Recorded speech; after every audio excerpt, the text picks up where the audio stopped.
everybody. Thank you for coming, and welcome to the Town of Beekman Planning Board this Thursday, April 20th, 2023. If you will please stand and take notice of the exits. There's an exit in the back there, the side, and another here. And if you'll join me in the Pledge of Allegiance to the flag of our country. I pledge allegiance to the flag of the United States of America and to the republic for which it stands, one nation, under God, indivisible, with liberty and justice for all. And remain standing. One moment of silence for our military and first responders.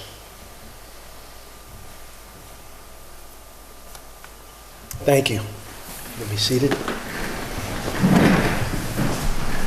On the agenda this evening, we have two public hearings. And then there are other items on the agenda for discussion this evening. With public hearings, you'll notice that in some cases we will be responding, in others we won't. That's not because we're ignoring any of your comments. If one of the planning board members or our town engineer or attorney have a question for you about the comment you made or a statement, to answer it, they will make it. The purpose is not to not address any one of your issues. It's to allow everybody who may have a comment to comment. That's the purpose of the public hearing. And notes will be taken, and when we close the public hearing, we will address all of those concerns if they haven't already been discussed. For any item on the agenda, any application for discussion on the agenda that is not part of the public hearing, the board cannot entertain any comments from the public. That's because we're not in a position to make comments about applications that are not at the public hearing phase. But you can always write an email to the building department that will then get forwarded to myself and the other board members. So again, thank you for coming this evening, and we'll get the ball rolling now. Hi, Rob. Good to see you. All right. So. The first item on the agenda for public hearing is Semco Development Group. Mr. Chairman, the applicant's engineer sent a letter this afternoon asking that this item be pushed to the May meeting, so it's the May 18th, 2023 meeting. Okay.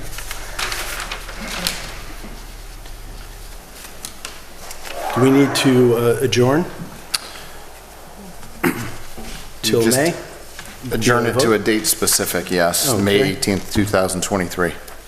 I'll make a motion to adjourn this applicant to May, what was it, 16th? 18th, 2023. Second. Okay, all in favor? Aye. Aye. Okay. The second item on the agenda is Station Grill for a public hearing. Chair, I'm recusing myself from this Okay, Ms. Garrido. hearing. After the applicant presents the changes to Station Grill, we'll open up the podium to any comments from the public. Try to keep your comments under 3 minutes. You'll state your name and your address once I open the public hearing.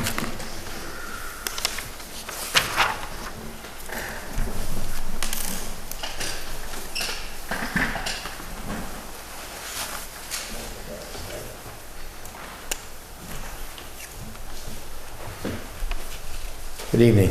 I'm Pete Sotero. I'm the engineer for the project from CPL. As far as the advertising goes, we had sent out the PDFs of the the letters we sent out, the return receipts, and the proof of advertising. But I do have the originals here tonight, if I can hand them in. Please, he'll bring them to you. That's all right. Thank you. That's for you. Thank you. Yep. There you go. All right. Dan will take those, yeah. Thank you. So we're here tonight for our public hearing. We've been here a few times, before. The project received site plan approval a few years ago. So there has been a demand and a desire to have some outdoor seating. So that's the reason why we're back here.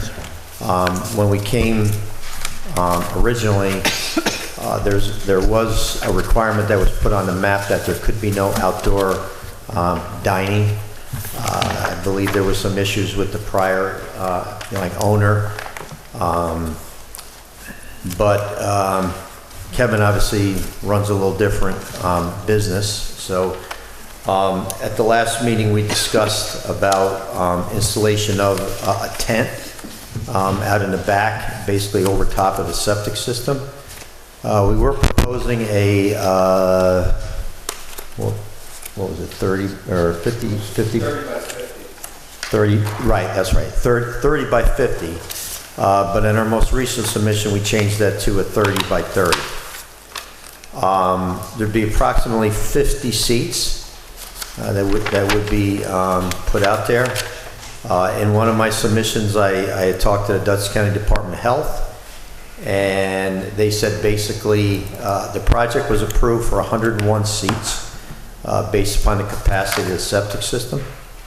So they said as long as you not physically take the seats from inside outside, but as long as if you're going to have 50 seats outside, then you have to do something on the inside to only have 51 seats on the inside. Either move some seats into the corner, whatever. So there can only be, if there's going to be 50 outside, 51 seats inside.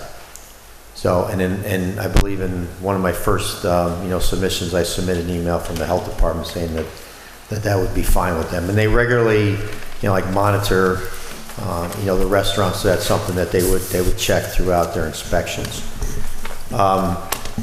Planning board also asked about lighting. So with our last, lighting and what the tent would look like. So with our last submission, we submitted a catalog cut of the tent, a tent. Would be white. The lights would be very, very low. There should be catalog cuts in there. Very, very low wattage. They would be strung on the inside of the tent. There won't be anything hanging lower than the short flaps that are around the tent, so they won't be visible from the street. On there, on the plan, we had put that outdoor dining would end at 9 p.m. There could also be soft music that would be playing. We had proposed the possibility of an acoustical guitarist, but again, anything outside, we're proposing that would end at 9 p.m. I think that's about it. I had gotten in touch with the Dutchess County Planning Department. They sent out a letter for the 239M, a referral. Basically said it was a matter of local concern. And I think that's about it. Okay. And does the board have any questions for the applicant before we Not this time. open the hearing? This time? I'll move to open the hearing. Okay. I'll second. All in favor? Right. Aye. Okay. So at this point, if there's anybody in the public who would like to speak, please approach the podium. State your name and your address. Sir, please.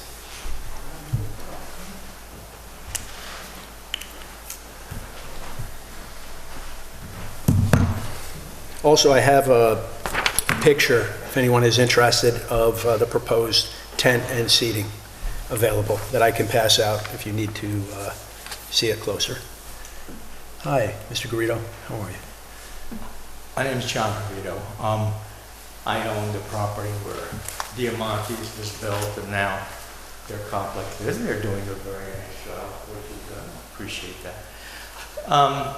The only question I have with this is there's a mobile home park directly across the street. And I'm not going to speak to what people have said to me. If they wanted to speak, they'd be here tonight. My concern in the beginning was that there wasn't sufficient parking on their parcel for what they were projecting they were going to have then. And I didn't push too hard. They're using the bank parking lot, which I own, I maintain, I plow. Well, actually, they plow, they plow for me because it's my property. And this is going to increase the traffic there again. The people that live on that road have always lived on a quiet avenue, because that's the way we planned it when my dad laid it out. Actually, I laid it out a lot of years ago. I'm concerned about the additional traffic. I'm concerned about the neighbors behind. I don't know that anybody even knows that this is going on. But it's a residential area. And when I discussed this with the owner before, he said to me, quote unquote, well, in Poughkeepsie, we're allowed to. This is not Poughkeepsie, and I hope it never becomes Poughkeepsie. You more or less keep your business to yourself and the people that want to come and enjoy your business. When it's outside, right across the street, there's a mobile home park that has 10 or 11 trailers in directly across the street. There are houses next to it. If the noise is going to be such that's going to annoy them, I don't know. I'd be against it. Simply that they have the right to have their privacy and their quiet. This is not, I'm going to go back to say, this is not the town of Poughkeepsie. To have outdoor eating, if it's going to be quiet, there's not going to be any music, there's not going to be any loud anything, that's one thing. But how do we guarantee that? As I said, there were those who were not pleased with people trying to park across the street in the buildings there. I didn't think that was a great idea because you have to cross Route 55. And that might be fine when you go in at 6 o'clock. But when you come out at 11 o'clock, you might have a little different perspective as to what's in the road.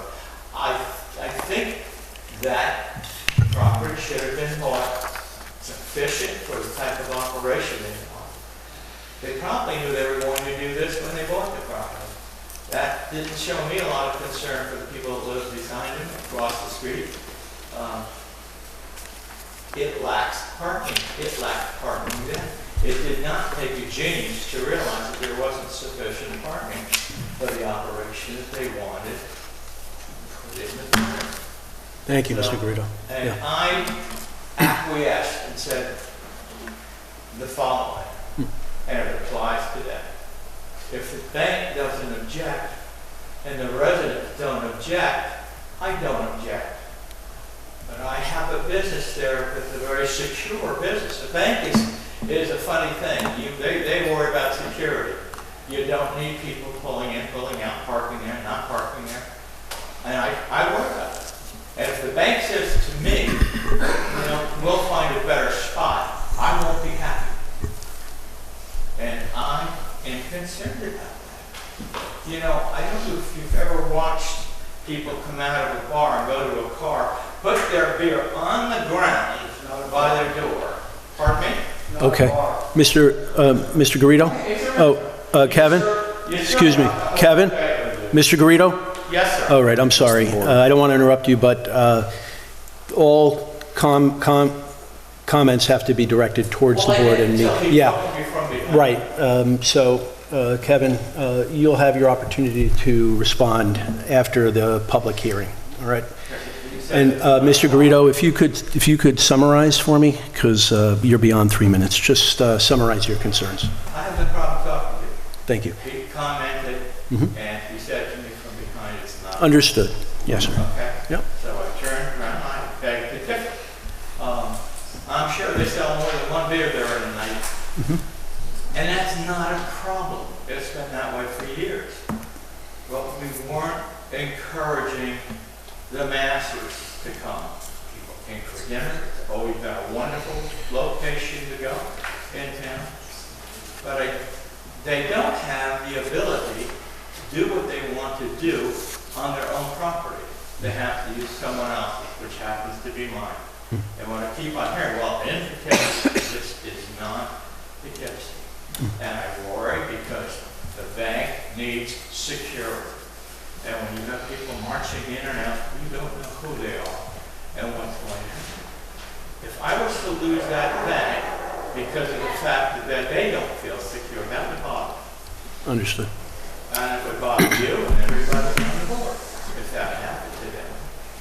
I am not confident that what they're talking about, because they don't have the parking to do what they have now, and I have not objected beyond the fact that they would, and they have done a good job of keeping it going. But if we're going to have outside music, you have a trailer park across the street that hears everything that goes on like they're sitting in the place. I have to say that. And I think that's a consideration. Now, when you open it up to outside music, which I'm actually in favor of, provided it didn't interfere with it. Yep. And I think this interferes with the nature of the community, which is quiet. And they're fine to blast the music all they want inside. But blasting it outside is very different. Understood. Thank you, Mr. Garrido. Okay? Yes. No, there's one more thing. Okay. You know my long home is. Pardon? There's music, a bar up the street. Right. And when my son was small, that was so loud, he couldn't sleep, and we were 1,000 feet away. Understood. Yep. So Your points- you really consider whether you're going to allow outside activity, more people when you don't have enough parking now without using my bank. Okay? And I don't want to upset the bank because security is a #1 issue in that type of facility. Thank you for your comments, Mr. Garrido. Thank you. Is there another person from the community? Please.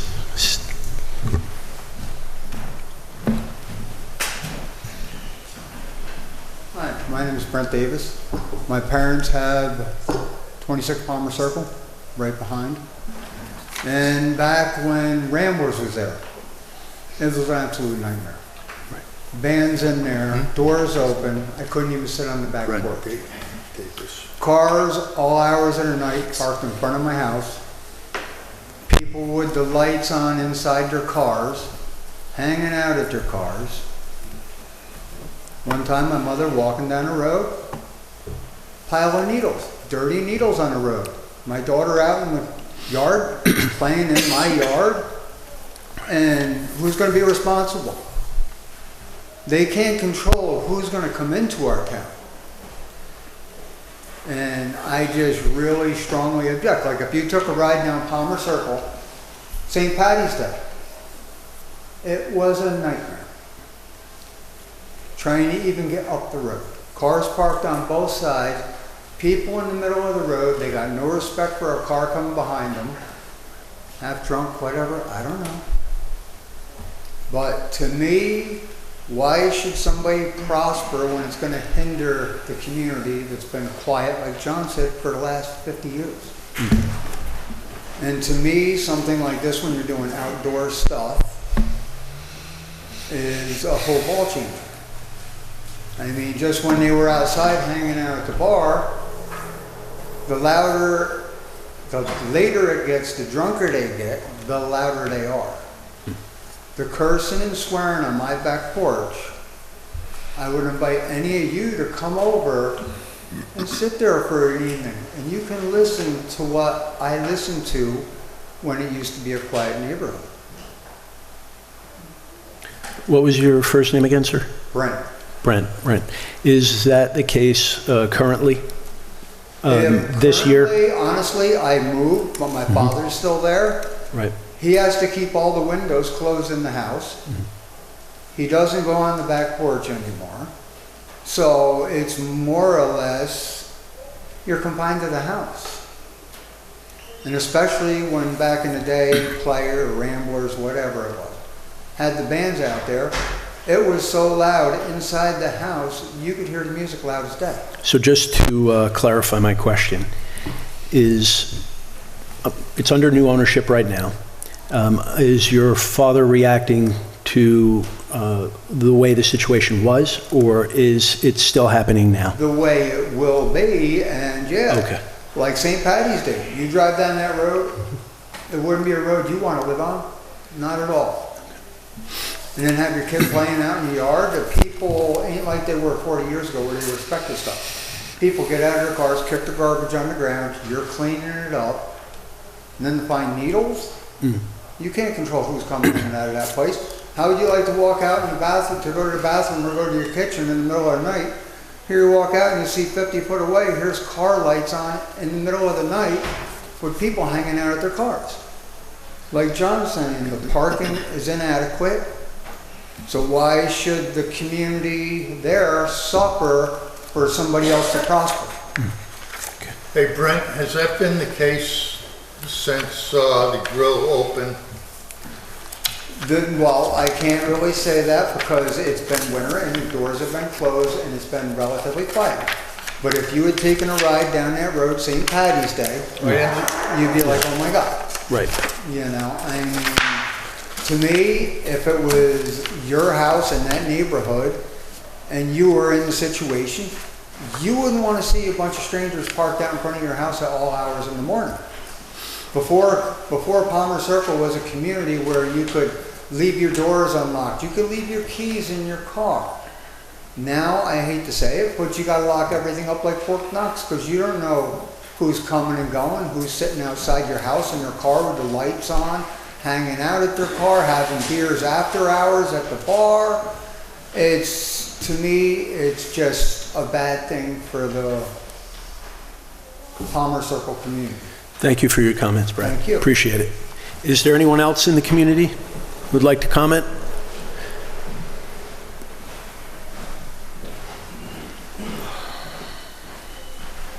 Good evening. Evening, Sean. How you doing? My name is Sean Johnston. I live on Gordon Hollow Road. My understanding is this is part of the town center.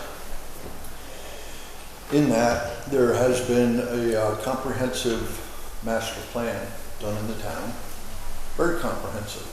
And with that, there was also opportunity to question or adapt or adjust a lot of these issues.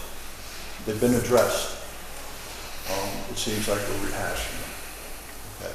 It's in the town center. We have someone running a business there. I think we should support them. Thank you. Thank you, Sean. Is there anyone else in the community who'd like to comment regarding this application? So, Mr. Chairman, yes, sir. it has been brought to my attention, actually it was by the neighbor Tony Pepe, that Kevin, he had a concern about people that if they were in the outdoor area accessing through the trees to his property. I mentioned that to you. The other thing that people have mentioned is has been the noise factor, and I do notice that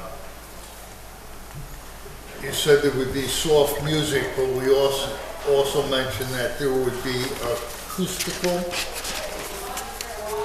and I'm wondering if there should be a limit on that type of music.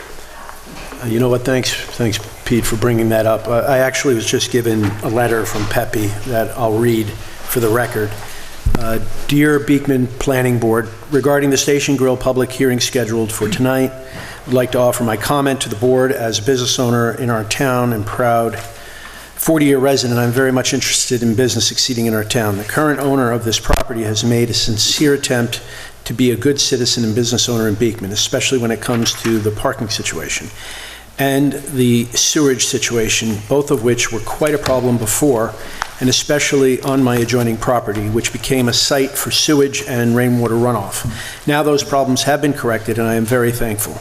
My concern is that outside dining creates its own problems, especially noise for the surrounding residents in our community. There are many homes behind Station Grill, as well as to the right of it, and diagonally across the street, I myself have 2 apartments in my building. I hope that everyone that would be affected has been notified, even if they are not adjacent property, and if not, the public hearing should be left open to try to get their feedback, if any also. I also think that music has to be limited and not loud, and outside bands may not be appropriate in this location. Some thought should also be given to additional privacy, fencing around the perimeter of the property to stop the possibility of attractive nuisances. This had to be done last time to my property to give this location some privacy. Our planning board members have done an outstanding job, as many of them I know personally, and am sure they will make the right decision. I served on our planning board for many years, as well as other boards, so I know it can be both rewarding and challenging. Sorry I could not make tonight's meeting. Respectfully, Tony Pepe. So I want to just read that. I didn't mean to cut you off if you had more to say. No. No? Is there anyone else in the public that would like to comment on this application at this point? No? Okay. Just, if I can make one quick point of clarification from Mr. Pepe's letter. Yes. Our code requires for site plan that all property owners within 500 feet of the property be notified, and they were. Thank you for pointing that out. Yes. All right. Kevin, could you, or I'm sorry, your name again? Pete Sotero. Pete Sotero. Chair, one second. If there's no other comment from the public, then typically we either close or adjourn the public hearing, and then we can continue the discussion. Sure. Would you like to make a motion, Rob? I'll make a motion to close the public hearing. Okay. Second. Second. All in favor? Aye. All right. Very good. So if I could just, as far as, the parking goes, I mean, I can't, because I'm not out here all that much, so, whether people are parking there, or not. The only thing I can say is that for 101 seats in the facility, we have the required number of parking spaces that are on the site. I think it's 30-something, parking spaces, so we do meet the town, requirements. And, the business that Kevin runs is not the business that was there, before.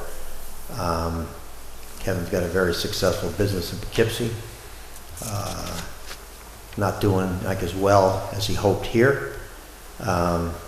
Is hoping that the outdoor, like seating, will, facilitate a little more activity. And, I mean, as you know, put a lot of money into the site. The site was wide open, as you know, before cars were parking all over the place on Palmer Circle. I wasn't here on St. Patrick's Day, so I certainly can't comment on that. But he channelized everything along like Route 55, made a nice little interior like parking area, and so it's done like a lot of work to make some major like improvements to the site. So we're hoping that the planning board will look favorably on allowing the outdoor dining. I'll let like Kevin speak to, light like music, like acoustical, but as far as I don't think the outdoor dining is going to increase the amount of traffic in the area, because we're not changing the number, of seats. If I may, just before Kevin takes over,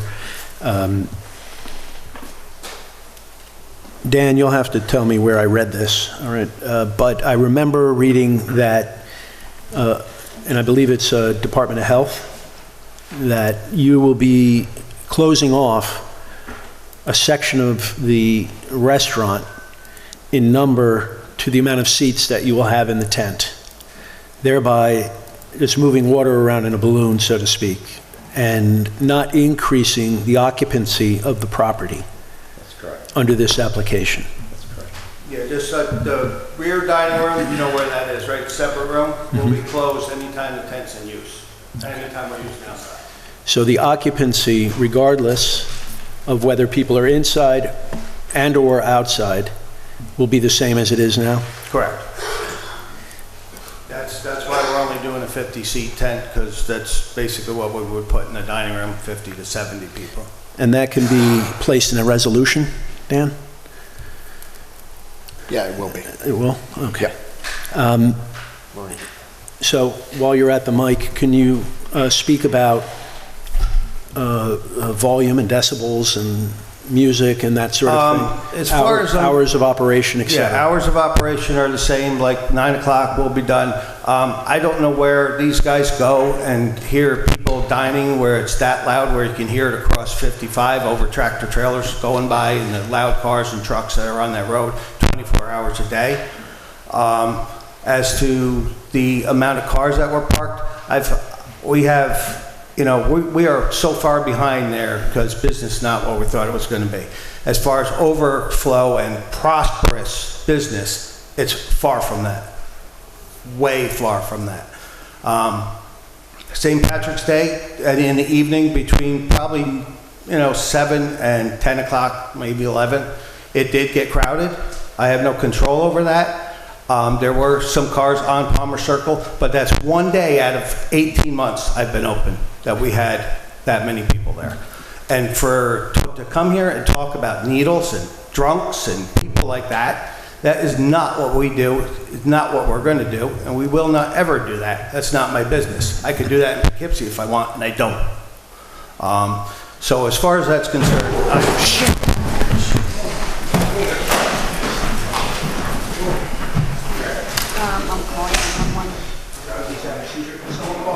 I just did. I got it.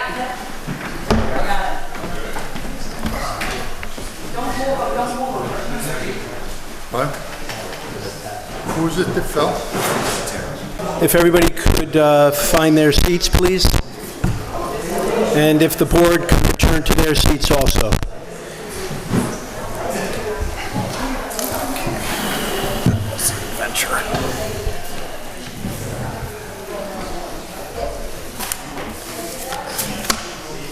A little reminder as to how important health is. Priorities that we establish are never as important as health. So let's say prayers for him so that he can return to health as soon as possible. Okay, so the public hearing is over, right? And where were we? We were, Kevin, if you could speak to what I consider to be the most significant issues here is decibels, sound, music, lighting, things that would disturb the neighbors.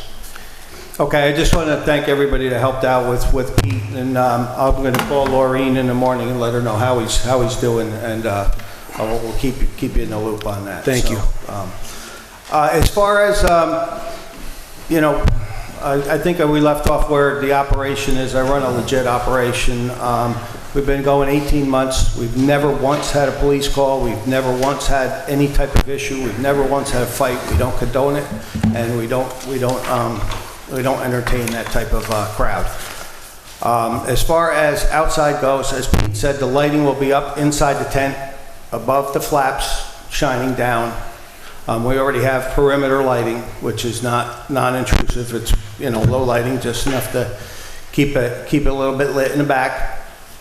As far as decibels go, I do believe that we're going to have dining all the time. We may have an occasional fundraiser or some type of event, but last I checked, we are allowed to have some type of, you can make noise in a commercial district up till, I don't know what it is, 9, 10 o'clock. We don't go any later than that. We've never gone later than that. We don't have people crossing 55. As long as I've been there, I've never, ever seen a car parked across the street in the party rental, so I don't think that's an issue. As far as the parking with KeyBank goes, we have a great relationship with them. They come to us, we go to them, we do business with them. They've never once mentioned anything being a problem. On Saturdays and Sundays, we go through their lot, we pick it up. To address the one day that we were actually busy, for St. Patrick's Day, I came by that morning, 8:30, I went up and down Palmer, I looked for bottles, cans, papers, anything that might be on the ground, there was nothing. I found nothing but maybe one empty Welch's grape box in the KeyBank parking lot, which I picked up.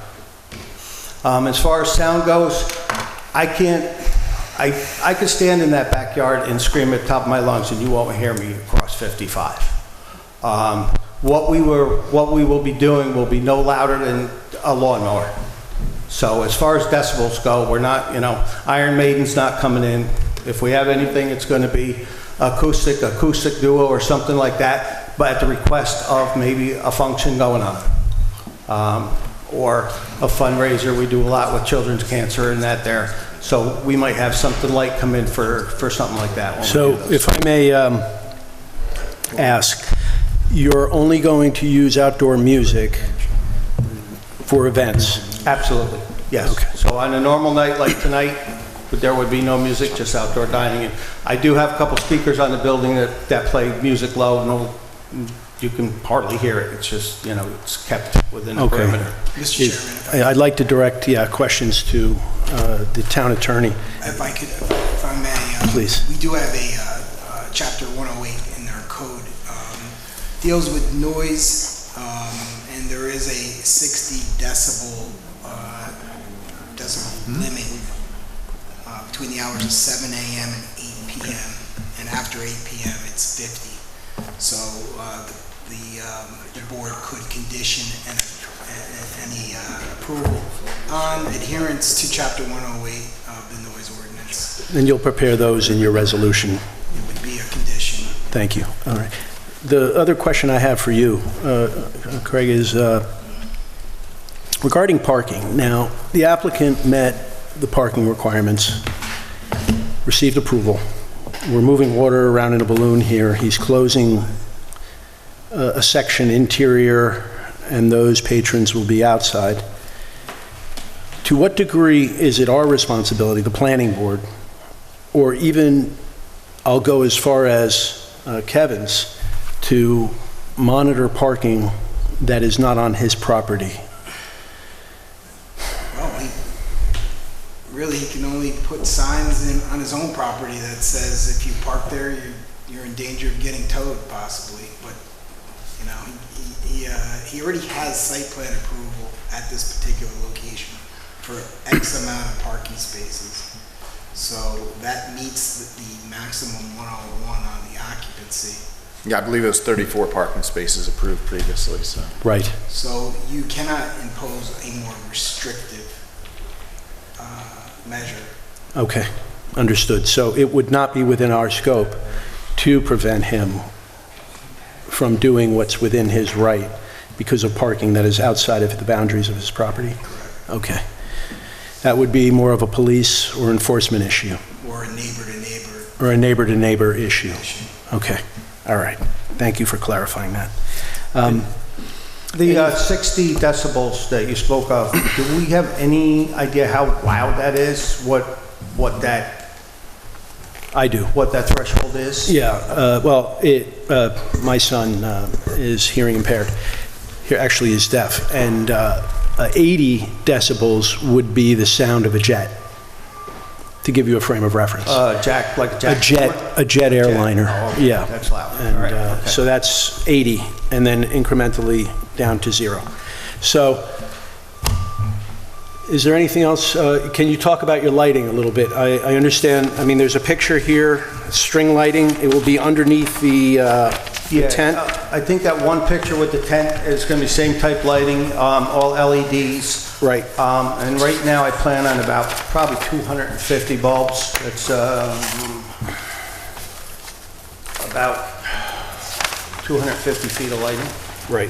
String length, 150 foot, 45 sockets and 48 bulbs. Yeah, and I plan on putting at least 5 strands across the tent from one side to the other. And 1 watt per bulb, or a total of 45 watts per set. So that's pretty dim on the ground. I have those bulbs on my deck Right. in Poughkeepsie, and that deck is lit up. You know, I don't want it, I'm going to put as much light as I need so people don't have problems reading the menu. Okay. That's for my, obvious common sense to just do that as good customer service, so Okay. the lighting Well, will be appropriate. Thank you for your response to the public's questions, Kevin. Okay. Dan, would you like to comment? I don't really have many technical comments at all, really. Pete mentioned that the 239 referral was received from the county today. Maybe it was yesterday, actually, but either way, it was a matter of local concern. So we've done our part with that. You've already deemed this action type 2 by the planning board at the last meeting, so there's no seeker issues to take care of, so if you're comfortable, you can certainly grant a sketch site plan approval just because that's procedure, and then authorize preparation of a draft resolution for the next meeting, or if you want, we could do a resolution on the fly and move from there. What's the pleasure of the board at that point, really? I think it's appropriate to, well, first, does the board have any comments that they'd like to make? I have one question. Yes.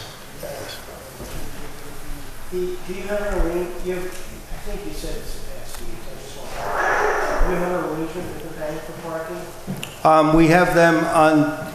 We have given them a certificate of liability so that they are not held responsible for liability. Currently, they've let their manager go at that meeting. Like I said, we have a good relationship with them. We talked to corporate, and they said as long as they have the certificate on file, that they're not held liable if anything happens on their property. And have they ever expressed any concerns to you about parking? None at all. No. Nope. And But every time, whenever we use, none of our hours even overlap. We don't open till 4 during the week, and we're open on weekends, and they're closed all those hours. So And there's no if it ever interference. did become a problem, Kevin, wouldn't it be within the right of that property owner or tenant to tow any vehicles that are not there to I would imagine patronize so, the bank? yes, absolutely. Right now, the signs in the bank say no parking during business hours. So, Okay. which kind of says that they're open to using it when there's no business. And they could escalate the signage to the point where they could put signs out that would indicate that vehicles could be towed I after would the imagine hours of the so. bank. I mean, if I had to do it on my property, I would too, if I had an issue. Okay, all right. Not that people listen Okay, to them. thank you. So, yes, Cliff? I just want to ask, I don't know what this is a problem. Do you plan to have any heaters there? No, we have the inside. If it's that cold, I don't think many people want to sit outside anyway. So as of right now, I have no plans to put any portable heaters. I've used them before. If the wind blows, they don't work well. So there's just too many downsides to portable heaters. People mess with them, turn them on, turn them up, turn them off. So you continually having to go back babysit them.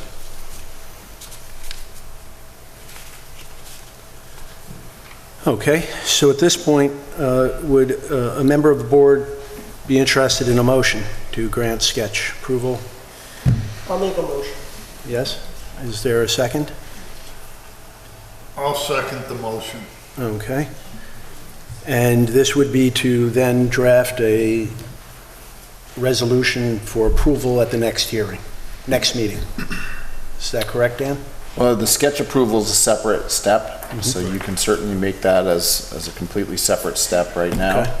and then you guys can have a discussion about whether or not you want to try to do something on the fly right now. I know Kevin's trying to get this open by May, which is next month, so. Can I just speak quick to that? Okay. The only reason I'm looking for May is because May is traditionally the best month of the year, from my experience, to be able to use outside for people are looking, and weather's nice, people want to get out. It also has Mother's Day and all the graduations in it, so those, May's a pretty important month to try to get a little bit of extra income. Like when I left at 6:45 tonight, there was nobody inside the building in the dining room, so I got to do all I can to try to. Okay. With the first motion on the floor that's been seconded, I'd like to call a vote. Roll call. Roll call vote, starting with Mr. Lepane. Aye. Mr. Abententuano. Aye. John Fristacci, aye. Poltrack, aye. Aye. So the motion to approve the sketch plan has been approved. Second motion would be to permit our town engineer and attorney to draft a resolution, not to draft a resolution, but to approve a resolution on the fly. Now, For It's- what, a preliminary plan? well, for site plan approval, at that point, they would be granted site plan approval once the resolution has been signed by me. We haven't seen a copy of the resolution. It's under the assumption that it's going to include all issues regarding. Yeah, so it would be a resolution for preliminary site plan approval and conditional final site plan approval. We can make it subject to addressing the contents in my letter of April 18th, 2023. Right. Making sure that all outstanding escrow fees are paid, that all application fees were properly paid, and that the owner would sign a copy of the resolution for the purpose of indicating familiarity with the provisions of the resolution and acknowledging receipt of a copy thereof. Craig, is there anything else that needs to be in the resolution? If the board so is inclined to condition approval on adherence to Chapter 108 noise ordinance Yes. Okay. and its occupancy permit, Okay. and SLA and Dutchess County Department of Health regulations and Okay. licensing. Very good. All right. I'm prepared to move forward on condition final approval. I'm satisfied with their responses, notwithstanding the community's comments. I feel as though the applicant has made, he's very much involved and on top of the issues there. I'm satisfied with his response that there's not going to be an increase in traffic because he's going to actually shut down a piece of his restaurant when he opens up a piece on the outside, thereby not increasing the amount of people who can be there. And I haven't seen or heard of any extra or any impact on traffic except for tonight with the one day of the year, that's St. Patrick's Day. Which he admittedly said there was a lot of traffic that day. But other than that, I'm satisfied with all these responses. There doesn't seem to be an issue with the bank. So, addressing Mr. Garrido's concerns. So all that withstanding, I'd be prepared to move forward on a final conditional approval. Any other comments from the board? Any amendments to the motion before it is second? No? I'll make the motion. Okay. And can I have a second? All right. Jason, are you Second. interested? Second by Peter. Okay. Roll call vote. Aye. Mr. Abententuano, aye. John Fristacci, aye. Peter, aye. Okay. All right, thank you. The motion carries. Okay, so we're all set for now. We can plan on moving forward? A resolution will be drafted and written, and then I will be called on to take a look at it and sign it if Okay. everything is in order. Absolutely. All right? Thank you Okay, so Kevin. much. Thank you. Have a good night. Appreciate it. Thanks for All your right. time, and again, I'll let you know on Pete and how he's making out, so. Thank you. Okay, please, yeah. I'd like, Doesn't sound right to apologize for it, but please, no, absolutely not. It's something Yep. the chairman said. I'll Yeah, tell him, I own a pharmacy, and if I did something, I can rectify it what I said. yeah, with medication there. We'll work on it. Yeah. Okay, thank you. Have a good night. Thank you. Yeah, all right. So, the public hearings are now over, and we enter into the discussion phase of applications. The next item on the agenda is Sparrow's Nest. Okay.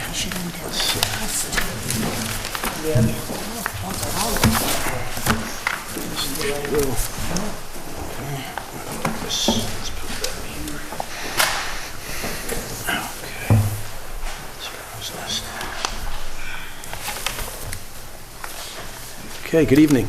Good evening. So just to recap, Steve Whalen, Whalen Architecture, we're the architects for this project. I'm joined tonight by Matt Town of Willingham Engineering. He's the civil engineer, and most importantly, Krista Jones of Sparrow's Nest.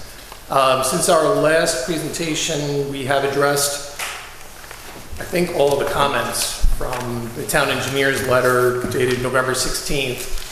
And we're also in receipt of his letter dated April 19th. And I just wanted to point out just a couple of items.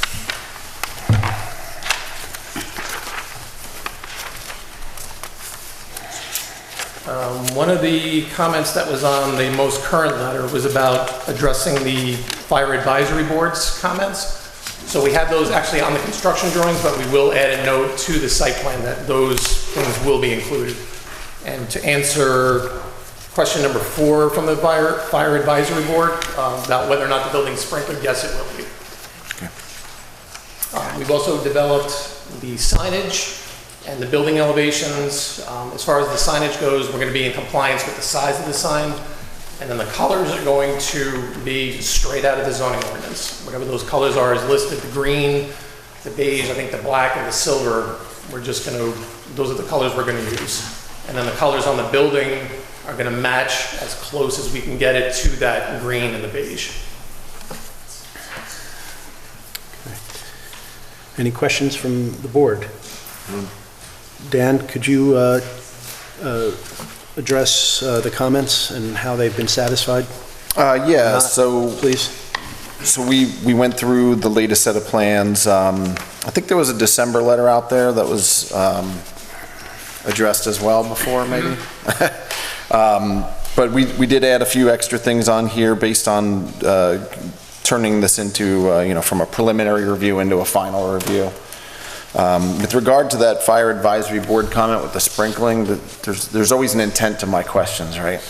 So the intent was that if you're going to have like a water storage tank or something, the planning board should know where that would be. Is it going to be above ground, underground? Where is it going to be? Place location of any generators for emergency power to be able to provide the power for sprinkling.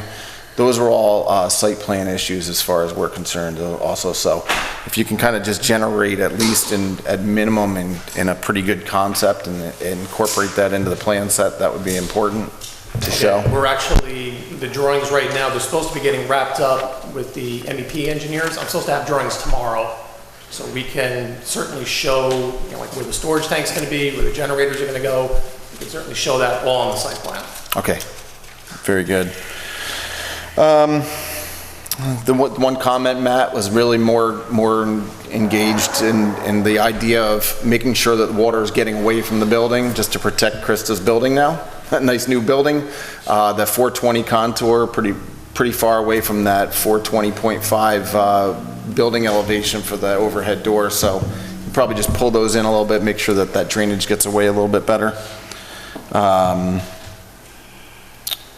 Just some other additional notation we always like to see put on there about landscaping, where the landscaping is to be maintained in perpetuity as long as the use is in effect. That's town code requirements. And then when we get to this point, we always start talking about bonding and inspection fees as well to make sure that the site is built accurately. We don't necessarily ask for a bond that encompasses the entire site development. We want a bond that's going to be in place so that we can restore it back to a safe condition if you start construction and walk away, and stabilize it in terms of erosion, sediment control, and stormwater, whatever else. So, Matt, I can work with you directly on that offline, and then we base an inspection fee normally of 4% off of that. So, that's generally it. I'm wondering if the planning board has had an opportunity to review the standards that are on the plans for the aquifer overlay. They answered or addressed all of the 5 standards on their plans, and normally we just make sure that the planning board understands those and agrees with the applicant for the record.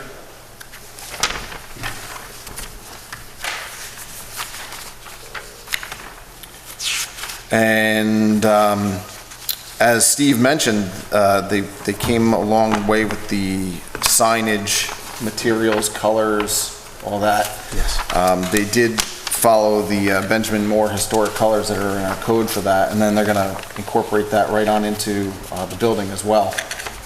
So if anybody has any comments on the ARB type of review that you have to do, you should make them now. Otherwise, you'd be accepting their plans as they are proposed. Right. Hey, one comment, one question. Would it be advisable, because there's a sprinkler system, right? Yep. That system be tested, and I don't know, maybe it is in code, but that it be tested at least once a year? I don't know the requirements for that, Steve, do you? Do you happen to know? I believe the fire department has to go in, because we're gonna have fire extinguishers in there. They're gonna make sure like everything's up to code. I'm not sure if it's every 6 months or every year, but I know they do have regular inspections, and we can write that in. And there'll be a FDC? Yes. All right, Yep. so we'd like to see that on the site plan too, the Okay. location of the FDC. That way it makes sense so the fire department knows where they would go in and connect. Once I have the MEP drawings, it's gonna tell a whole different story. Yep.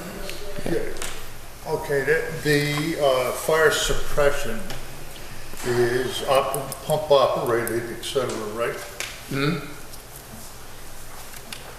I believe that, okay, that's some of what should be tested every year. Okay. I know we've had issues with other buildings where things have not been tested or whatever. So, I don't know whether it's going to fall under the purview of the code enforcement or the building inspector.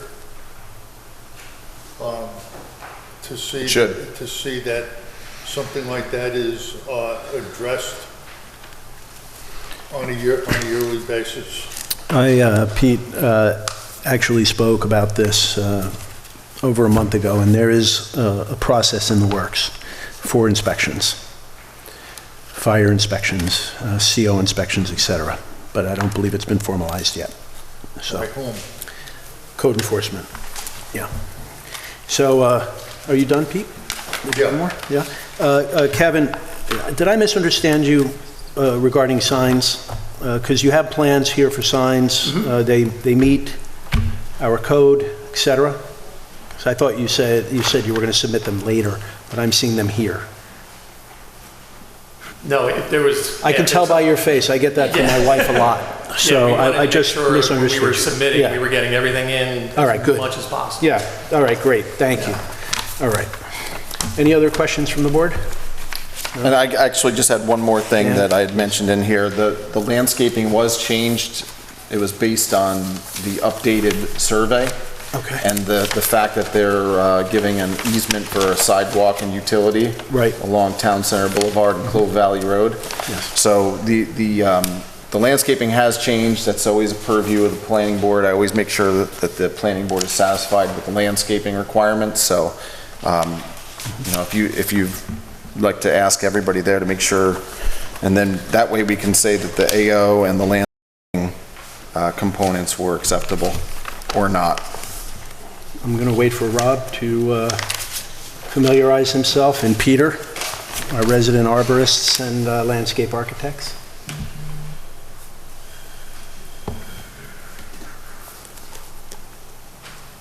It's fine to me. Very nice. I like everything about the architecture and landscape. Yep. Okay. Dan, anything else you need us to discuss? So architecture? you're Yep, saying is good? architecture and Signage? landscape. Signage. Yes, Okay.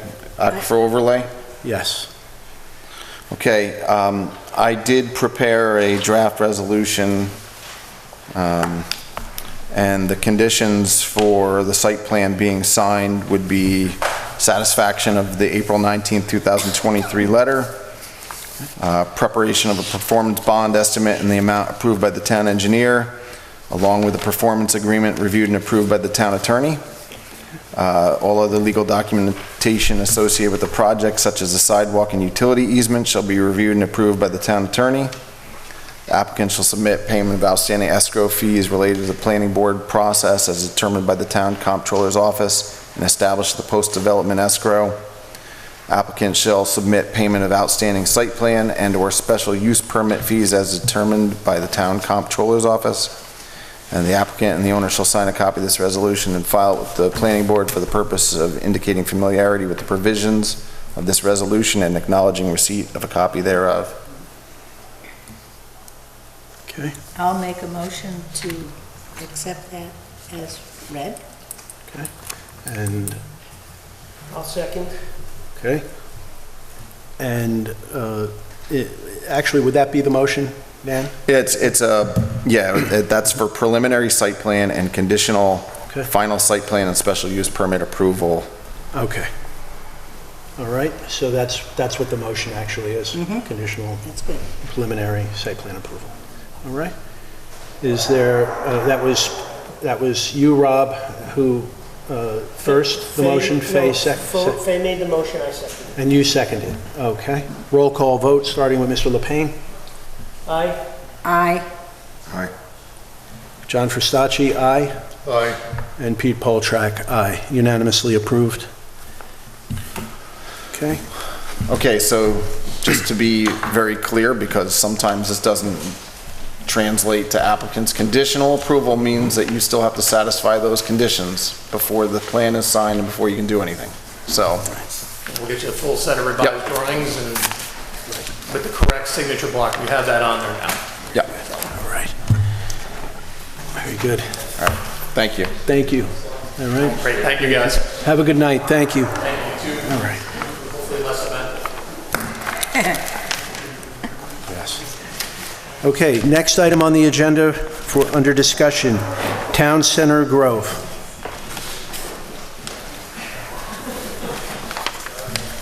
Is this the one, Chair? Is this the one I recused myself from? I don't believe so. Okay, I okay. don't believe so. This is across different from the one? library. This is the second one on the right as you're going up Town Center Boulevard. Okay, it's a different one. Yes. Huh? No, this is the second one. The last one was Town Center Square or something. Yeah, that was, he was here last month. All right, so this is a new, Second time. So yes, this Second. is on Town Center Boulevard. This is parcel right after Sparrow Nest, okay? We were here some time ago relative to, there's two things going on. It's a subdivision and then a site plan, two site plans, both supporting four-family residences, okay, four apartments, and parcels. That was two four families, right, Mike? Yeah. Project is 2-4 family. So, I think we made a presentation last time before, or felt comfortable with it. One of the things that did zoning district. So what happens is you're required to have the building between 0 and 15 feet off the front property. Again, being as the CC zone, that's probably more geared towards 55. I mean, it did end up presented, but to meet those kind of requirements, along with looking at what's in the available area here, we have a library that's across the street. Then we just, obviously, we have Sparrow's Nest, which came through, where that building is actually set back off the street. A request was made to see what we could do to modify the building locations, okay, to be a little more conforming with what was out there. So we laid out a modified plan, pulled back our buildings, showed the parking in the front rather than the rear, and actually went to the zoning board of appeals just to get an idea of what they thought. Right. That was going to require a variance. So That's to keep the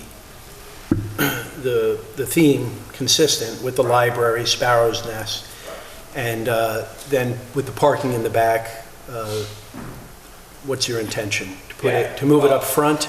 Should you be granted the setback variance? Yeah, well, what they did was, we have to do, which I'm hoping tonight, is we were going to do a coordinated review, because what happens with that being the board, we need to know who's kind of lead agent. The lead agency. And, but they were definitely okay, I think they kind of turned the president with the proposed layout, proposed and understood the reasons why we were looking to change the layout to allow for that further setback. So, long story short, this is the first time you've seen the modified layout. You know, fairly straightforward. We have a copy of the town engineer's letter. We went ahead and responded to his comments the last time around. So what we're hoping to do here is at least get a somewhat of a thumbs up from the board relative to the building site and circulate to the agency so we can get that Is there a plan that shows the location of the building? I just have one that shows the architecture. Okay. Yeah, this is the site plan. It is? Okay. Could you point out the building there? Okay. It's also on your screen. Yeah, Thank you. Okay. And both the lot lines, remember down the middle, and then you have both the floor families. There's going to be some shared driveway easements for the access way, the refuse enclosure and things like that as well. Any thoughts about the sidewalk? Whether you're going to, what we typically do is leave that up to the applicant. Okay, we can do that. I think we talked about that maybe last time, but we certainly have room to continue it on this parcel and Sparrow Nest doing that as well, connecting to that and then all the way out there. Right, right. Okay. Does the board have any questions? There should be the applicant. utility easement, right?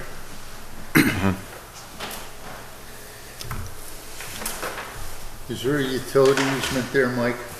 There's not an existing one, but I think I got something out of Dan's letter, and it's pretty common that the town looks for some kind of utility easement so that in the future, sewer may come down the road, that place to lay it. So wherever it makes sense, I don't think it affects our proposal either way. It doesn't right now, no. It would be up front if it's an extension of what Sparrow's Nest did. Okay, so they already got it on their plan? Yeah. Okay, so I'll touch base. Yeah, it's 10 foot.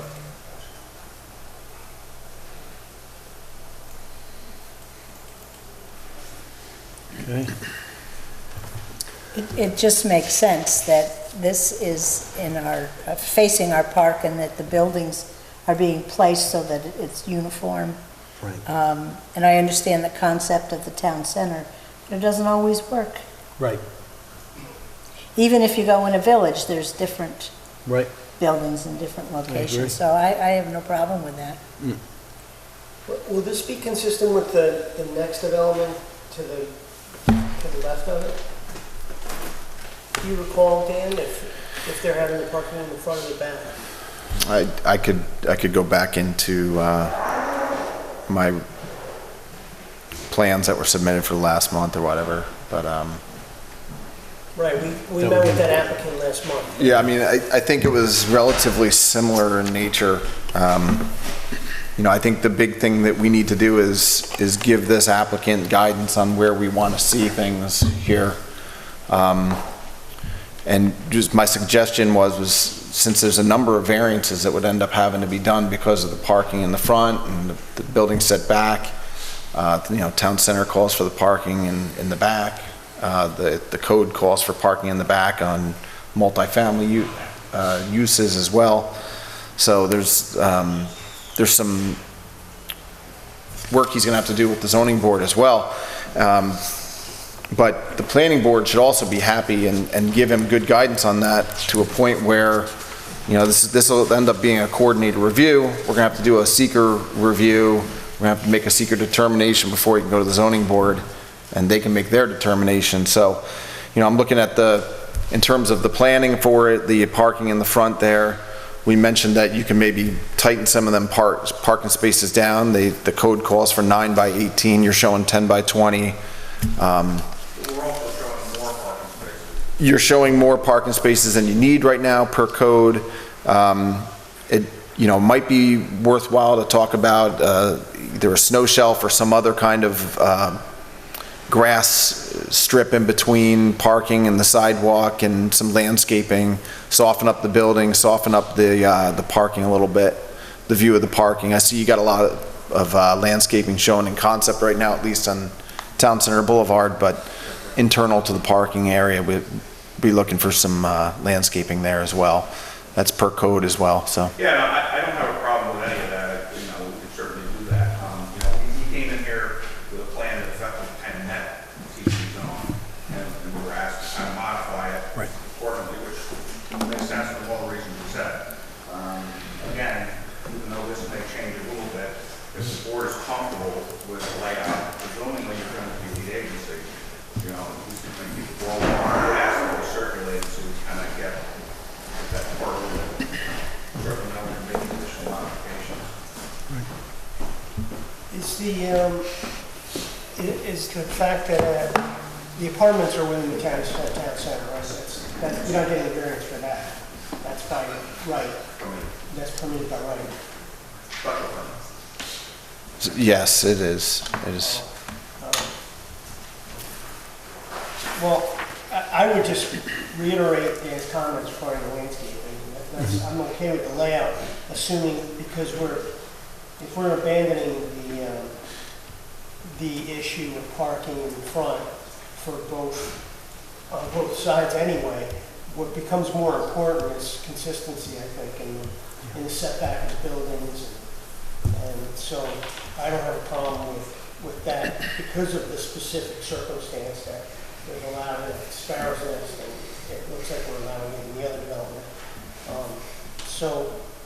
I think it'll just be a consistent thing. So I'm generally, okay with the layout. It's just like Dan said, the planting around the houses, the softening of the structures, and the trees in the parking lot area, possibly. Be nice to have an island in the entrance drive. I mean, these are just my comments.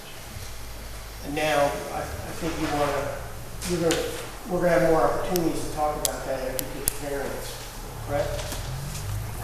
Oh, yeah, because we'll be seeking to be the lead agency on a coordinated review of seeker for the unlisted action. And in that case, the zoning board will not be able to make a determination on their variance until there's a seeker determination. So this board would be making that seeker determination before they go to the zoning board. So you'll see more iterations. I do appreciate the gesture you made on Town Center Boulevard with the street trees. Yeah, and again, I have more parking spaces here, we can always pull back on that, provide for some, green islands and landscape islands and stuff, so there's a lot of room to make something like that work. Yeah, and the only other thing is in the future, I'd like to know more about how you're handling stormwater. Yeah, we are showing an infiltration area down on the side here. Oh, that's not the septic or anything? No, the septic's from the rear. Oh. This is an infiltration area here. That's going to be We'll provide more infiltration. details on that in the next round. All right.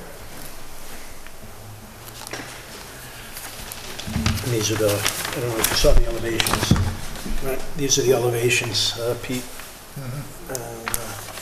Okay. I saw that, yeah. Okay. Have you checked the water table? Is it good for infiltration? The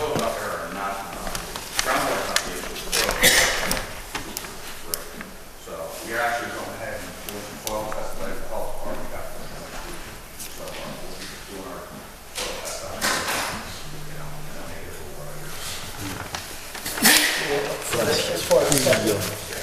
But then you'll know what to do with the infiltration, once you learn more about the soil, yeah. Yeah, the key to that infiltration is that the water table is low enough. Okay. All right. So, do you need any more direction at this point? What I'd like to do is move forward with circulating with the agency, if you're comfortable with that. Can't do much about that. In the meanwhile, we'll go ahead and, make further modifications as per advanced weather. We'll go through and come up here next week. I don't know where the 30 days hits, but whether it's next meeting or the other one, we need to start that process. So. Okay. Dan? Yeah, I don't have a problem with doing that. I don't know if I can identify all the issues or all of the outside agencies right now, but I can certainly get a list and. I can send you some of the draft data and take a look at it. I don't think it's too expensive.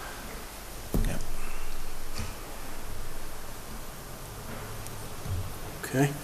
So would you like a motion to be made, Dan? Yeah, I guess what you do is make a motion to allow the town planning department to circulate for lead agency. So moved. Second? Second. All right. All in favor? Aye. Okay, Aye. very good. Okay, and we'll let you know how many copies we need. A lot of them are taking electronics now, so once I put that list together.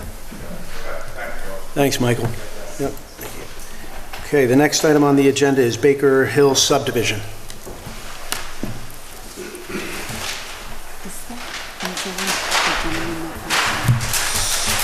Say it again? I'm not sure. Yeah. It's not, okay. So I'm gonna plug it up and put it right. Put it in the office? All right.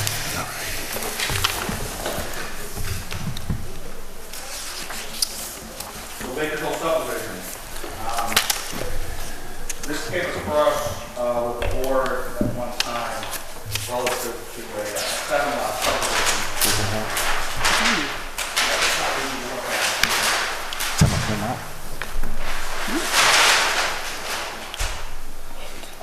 This is kind of an overlay. Dan, maybe you can, they can bring that up. Yeah, We're, he's yelling at me. if you'll be, yeah, that's actually Town Grove. All right, hold on. Can I email it to you? Come on, let's go faster. Hey, Chop, chop. I'm not making a single comment. Yeah, you should talk about it while. well, you named it Baker Hill. Yeah, Baker Hill. There's a lot of color on this because these are our slopes and so forth, and I guess it's worth explaining. This originally came to the board in 7-lot subdivision. It should go through. Based upon the fact that we're a lot of slopes and we had issues regarding lot width, okay, we backed off and made a 7-lot subdivision, a 5-lot subdivision. Okay? So really, it's, again, it's tough on accuracy, but these are 5 lots with access coming off of Baker Road. We still have one lot that is very heavily involved here in the blue, the dark blue, or the 33% and over. What was the percentage? 33. So, if you can visualize, this being the north end of the site, now this is the south end, the slopes really kind of impact the site here down. I know that there's been some issues regarding Baker Road. I went out there with the highway superintendent because there's a discussion about the fact that Baker Road has actually been moving and shifting over time. He wasn't concerned about this length of Baker Road, but certainly when you start getting down toward this portion here, they've got issues with it. So we weren't really proposing anything down here. We were 7 lots. So what was the lot count, the first proposal? 7, and now you're proposing 5, okay. Right. So, went ahead and, went through some of the comments that were provided by Dan. And one of the things he suggested, which I have talked to the owner, time about the letter now, is that we, town of Beekman actually has the ability of conservation or cluster type subdivision. Right. And what you can do is you take a look at, what the proposal will provide on a conventional basis, and then take those and kind of cluster those homes and so forth in areas that would be less of an impact, slopes and things like that. In talking about that with the owner,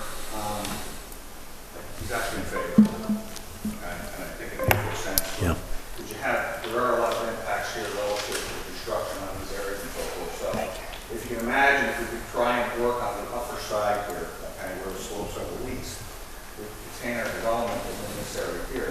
And then whether it's a conservation easement or just leaving it alone, you know, a non-disturbance easement, is just leave those areas alone and let them be, and construction stays off there. So I thought I had a large presentation tonight talking about the items we went through. I don't want to waste the board's time, but I think if the board is comfortable with proceeding in that type of direction, we might proceed. Yeah, I think that's a smart decision overall. Does that meet the code for acreage?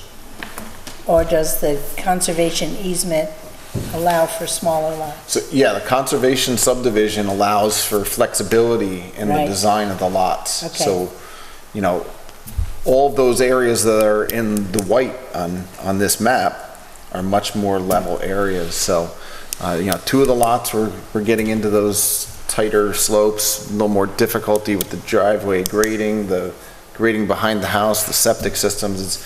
It's going to be a much more difficult thing. And of course, you know, the more we try to stay away from our steep slopes, the better off we are in terms of erosion, sediment control, all that. So the board has the ability to have flexibility in that, in the allowance of what you can do. So whether or not it's a combination of a couple shared driveways maybe, and then some houses that come off, small strips of land coming for some frontage, whatever else. But you don't have to have the frontage requirements. You can make your own side yard requirements. You can change your area requirements. I mean, septics and well separation are going to drive the lot sizes. They're still going to be, you know, relatively, you know, probably over an acre for the most part. But, you know, you've got a better opportunity to preserve that other land in open space conservation. Right. And that, I mean, it's quite a steep slope that goes down to, is it a perennial stream or? No. No? It's intermittent. Intermittent? It's a ravine. What is it called? Is there a Nothing. name? Nothing. It's a ravine, right. Okay. Been there for generations.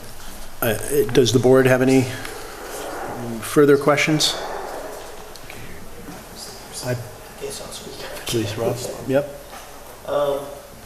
I'm in favor of conservation subdivision. I think they're a good idea. Right. I'm happy that the applicant wants to pursue that strategy. So it's a good way of protecting some of these natural resources, you know, the heavily sloped areas, the wooded areas, and this way we give them some flexibility in our zoning to, you know, have smaller lots or, you know, different setbacks, and just to cluster those. It used to be called a cluster, but now it's called conservation subdivisions. That's the new thing. But the only thing is, I think, process-wise, and this is a question for you, Dan, we first have to agree on the conventional plan, right? To come up with an odd number. That was kind of the, you know, this isn't the first time Mike's been here with this before. You know, he's cut it down a bit based on the lot widths issues and the steep slopes issues that we've had before.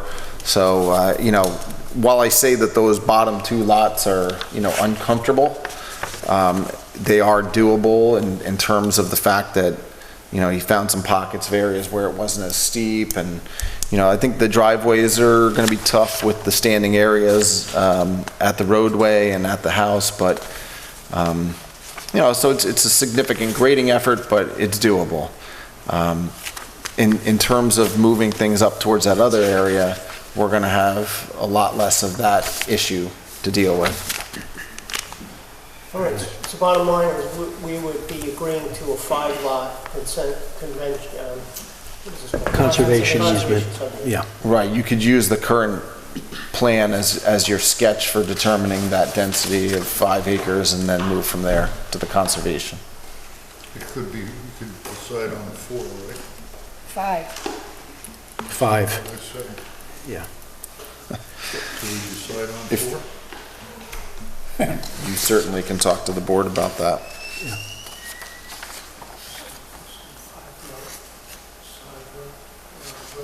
You know, just as a quick note, while you're thinking, you know, these are, I think you're on 135, yeah? 2 acre. 135 or 90. think it's They a 2 are acres. 90, R90. So those are 2-acre lots, so they're pretty, and it's just the way that happens. These lots are much larger than 90,000 square feet because of the depth and the lot width and all that. That's really not what's in the area of these lots. These lots are more in an area that are described like, like commercial lots, so forth. So we don't take anything away from the area in terms of trying to kind of compare with what kind of developments occurred out there in the past, So we plan on trying to get these into that acre and a half area, as mentioned. Septic well separations are really going to kind of be the ones that determine a lot of where we end up with lot sizes, but, that kind of lot size is not different than what's happening. Yeah, because that zoning got changed about 15 years ago, from 1 acre to 2 acre, maybe 20 years ago. Yep, remember when that happened.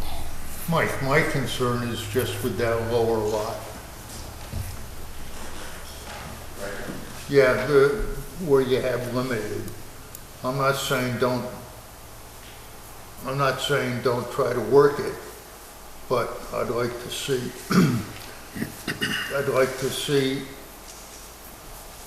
what could be done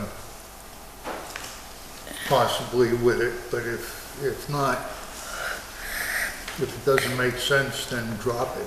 Well, we've shown the setbacks, right, house storage, we've shown the driveway, we've shown the grading, we've done soil tests down there, showing we can get a septic area in there, so, as mentioned, we've shown that we've been able to make it happen, okay? It's not a cheap date, certainly, I'll give you that, but I'm not the guy to determine, what I think economic stuff when it comes to that, so, again, we kind of took a hit going from 7 to 5, that's not anybody's fault, but the way it works. But we would like to stick with 5, knowing that that is a developable lot. What is the pitch of those contours there in the back of that lot? Yeah, and The so one that's that the Peter, other thing. not that one, actually, where Peter is, this one. Lot one? This one, actually, I think is what Pete is, Yeah, you're in that 15% zone there. 15%, yeah. So Peter, you're talking about him modifying lot number 1, showing now. You realize if he goes to conservation subdivision, there's not going to be any lot. He's not Right. proposing a house. Right. All the houses are going to be up in the white area. He's going to reconfigure the whole thing. Our only discussion now is what we agree is a buildable subdivision conventionally, just for the purposes of knowing his lot count. And if that's what you're questioning and saying, well, you probably wouldn't have been able to get lot 1, then that's something we could debate. But I think that's where. So all 5, yeah, thinking thanks, Rob, because I'm looking at the plan, he did say that. Right. But when I looked at the plan, I deleted that. So actually, you're abandoning, For the purpose of this, but He's abandoning a lot. understood, okay, because there's going to be 5. right, And everything is concentrated on. right, I mean, okay. I'm compelled Thank to you. trust Yeah. Dan's analysis of it because Dan has a good gauge. Obviously, technically, he's excellent at this stuff, but he also has a good gauge on going down the process and what we would accept and what we wouldn't accept. So, but that's just my opinion. Peter, if you think that there's no way we would have ever approved a 5-lot subdivision and it's more like a 4-lot, if that's what you're saying, just tell me why you think that. No, I'll buy into the 5, after discussing with I think it's a Dan, I'll much, buy into the 5 lot. I think it's a much better situation. Yeah. A much better situation, Yep. as you said, than, Conservation. yeah, having a conservation easement is it's beneficial for the area. What the hell else are you gonna do with it? Right. Not much. You're Okay. slowly or not? So I think we can move on then, right? Is there any more that we can do, Dan, regarding this application? No, I don't think so. No? Good idea. Thank you, Mike. Appreciate it. Have a good night.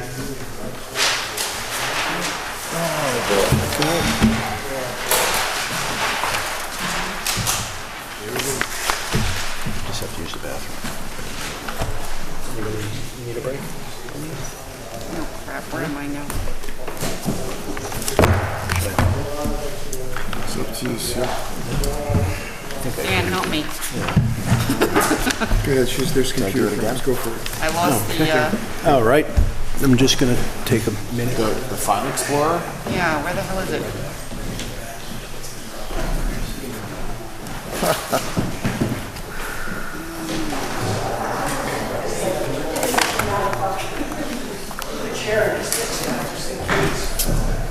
Oh, God. No, that can happen maybe tomorrow night.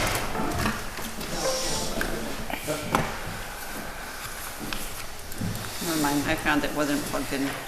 So where are we going now? Number 5. Barton's. Uh-oh. Uh-oh. Come on. What are you giving? You're giving me old junk today? No, it's not me.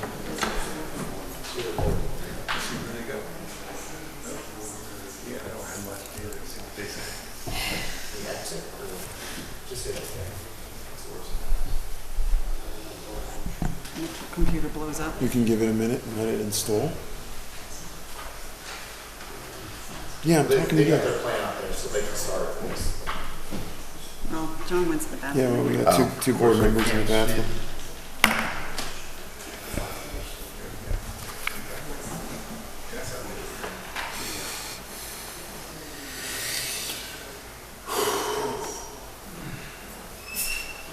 Is it really installing anything? I don't know, I got yelled at. For what?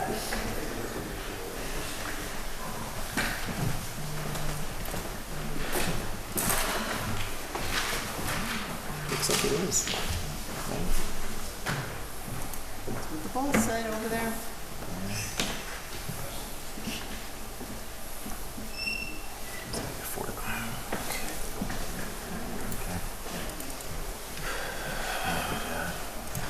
Stop hitting it, Dan. Tell you, you think this is bad, you should see mine.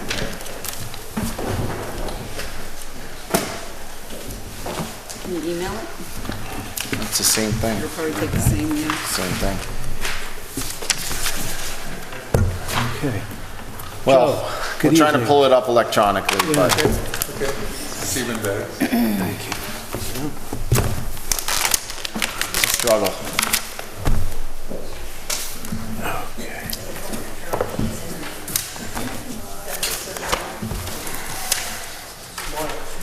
You can do that.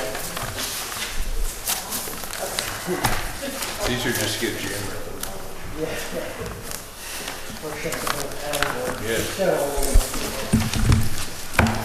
First that one.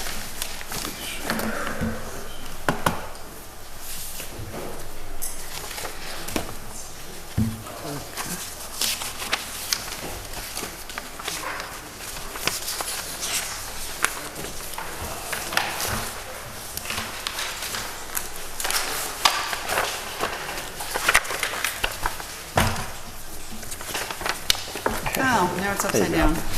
No, just Go to view.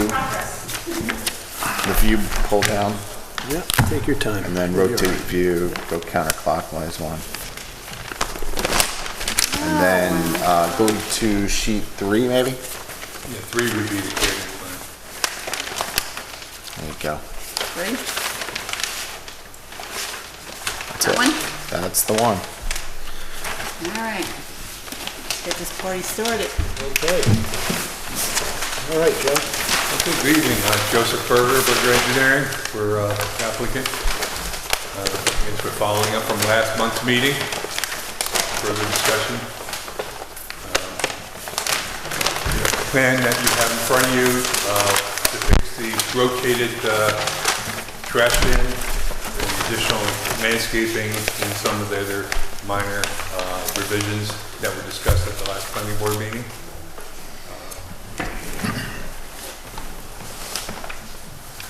The trash was pushed back behind the building, concrete pad in front of it, no parking in front, adding the earth berm along with the fence for here and we had last time for screening, and we added the extra trees as we discussed at the last planning board for additional screening from the neighbors in this direction. view in the front as requested, so that coming down the road, you don't see it in cars. Yes. Parking on the rear, we changed it, we did it last time, but it's important to point out that the walk going out to the main road was changed to a concrete walk instead of a blacktop. The surface is, as proposed before, still the millings, except in the area where the ADA is and in the area where there's a loading area. We made those two areas blacktop. We're using concrete bumpers to delineate the parking spaces. And that's been added to the plan. I guess we're here tonight just to further discuss other items. We did receive Dan's letter and we did prepare a quick response that was sent to the planning board. We could discuss it or discuss whatever the planning board would like. Now, I understand that you made some revisions based on those letters that you got Yes, from John yes, first and from yes. Dan. I don't have I have a copy copies of if that. you'd like. If you could please discuss them? I can provide handout copies. If Thank you. Sure. Yeah, I don't think any of the board has. I realize it's a short period, but I brought copies so it's easier to read. Thank you. Along. Thank you. Thank you.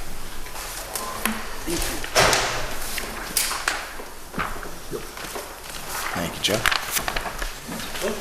Just right now. I never get it right. Jonathan, do you have John's comment letter? I think he has it. Oh, yeah? Oh, there you are, John. Okay, hi. How are you? Did you want to go over that at all? Sure. Thank you. So really, it was just a quick email Right. to the applicant. The items, I think, are the only important. Give them some immediate comments. Thank you, Dan. Thank you. So I think one of the things the board was looking for or asked for previously were some architectural renderings with respect to the colors and details of the building trim. I know you have provided some information, so I think there was just a little more information that they were looking for, the windows, the doors, and also with respect to the product, you know, is it clapboard versus sheeting? The siding's going to be a hardy Shingles. board. It's going to be called the hardy board, country lane, red cedar mail plank lap siding. That's going to be added to the plan. And just the windows in the trim will be white, and that's pretty much it. Okay. Roof staying the same way. Right, great. But we can certainly add that to the plan. That's information we recently received. Yeah, I think adding notes to the Yeah. plan, so Yeah. that way everybody We have no understands. problem adding that. I don't know if the boards have any comments on that. I mean, it seems pretty straightforward. It does, and that, I guess, that may, now knowing that the white trim is present on the building, that may be the reason why the fencing Yes, that's why we was wanted it, but we're willing changed. to, we're willing to change it to a wooden fence if that's going to make it more natural color. It was, Cover the planning board. one of the thoughts is that with the side yard, fencing the electric vehicle charge stations there, it being in the meadow area or the side yard area Yes. there, white would have been pretty stark. That was just a thought, but Well, the board, that's why we're willing to put it as a We'll leave that standard up. stockade fence. right, okay. Wood stockade fence we could use. It's, we're Okay. no real preference. We thought the vinyl white was more for maintenance. Okay. But again, Peter's willing to do a standard wooden stockade fence.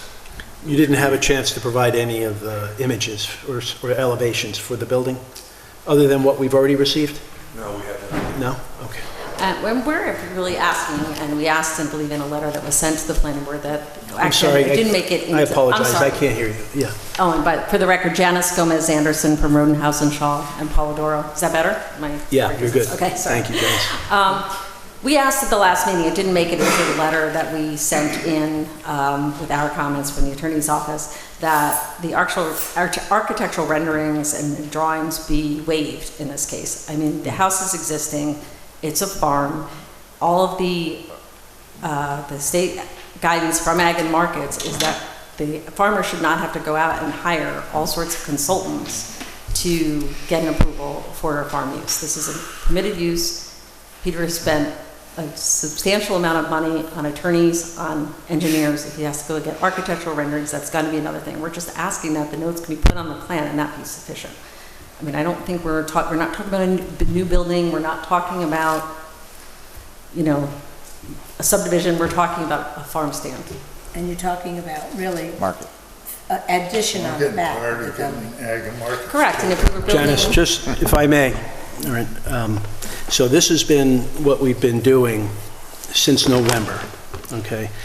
Having a discussion as to whether or not this is a farm stand or a farmer's market. Sorry, farm market, I misspoke. Okay, well, you said farm stand. I misspoke. So that's how we spent the first meeting, right? And I mentioned that I've had an extensive conversation with Agamarket's planner back then. And I've read through your entire letter to us, including all of Agamarket's regulations and rules. And you'll also notice that in there, when they refer to whether or not an applicant should use professionals or not, they're talking about crops and smaller farmers, not hybrid models like we are speaking about here that have electric vehicle charge stations on it, dumpsters, or in an R45 zone, right? Now, if Mr. Barton were building, was expanding his crop or his cattle, then we wouldn't be having this conversation. Tractors, barns, silos, et cetera, that's all considered farm equipment in the regulations. Now, it does speak very specifically about hybrid or larger versions of agricultural use. So to question whether or not we have a right to see now, since November, complete architectural renderings is part and parcel to why we are here now still deliberating over what our scope of practice is.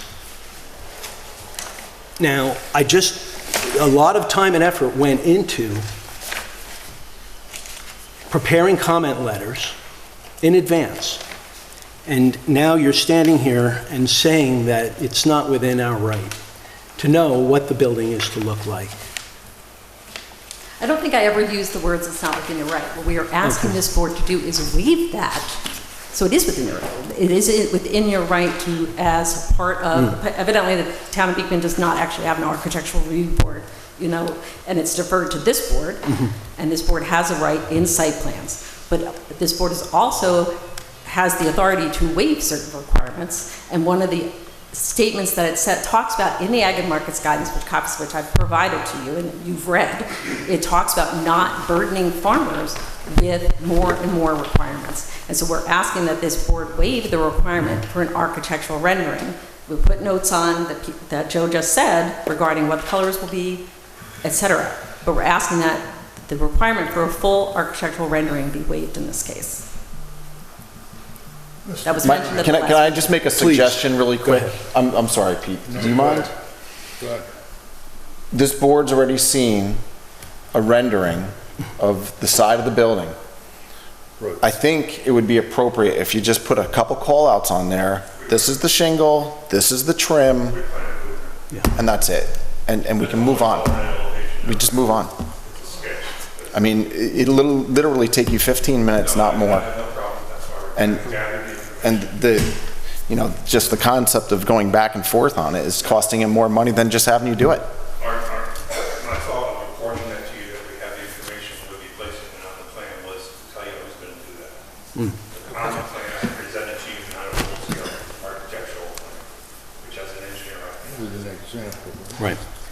I mean, I just received the application that just left, all right?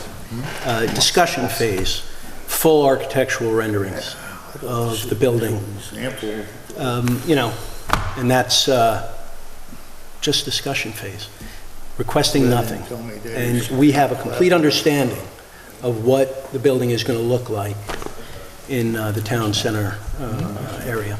John, Hey, John. may I? Go ahead, Peter. I was just going to say, following with that, Yep. I know that it would help me if I had a visual example of what the exterior is gonna be versus just telling me that it's gonna be, ABC siding or whatever the case is. I don't know what the hell ABC siding is, and I don't care. What I'm interested in really is that what you're proposing is going to just fit in with what's already existing. And you know, I mean, If I'm making sense on that. there's also, I mean, the understanding that Peter Barton does do things in a very attractive way. I mean, there's just no question about that. I've seen the Apple Corps. I've seen his other buildings on his property.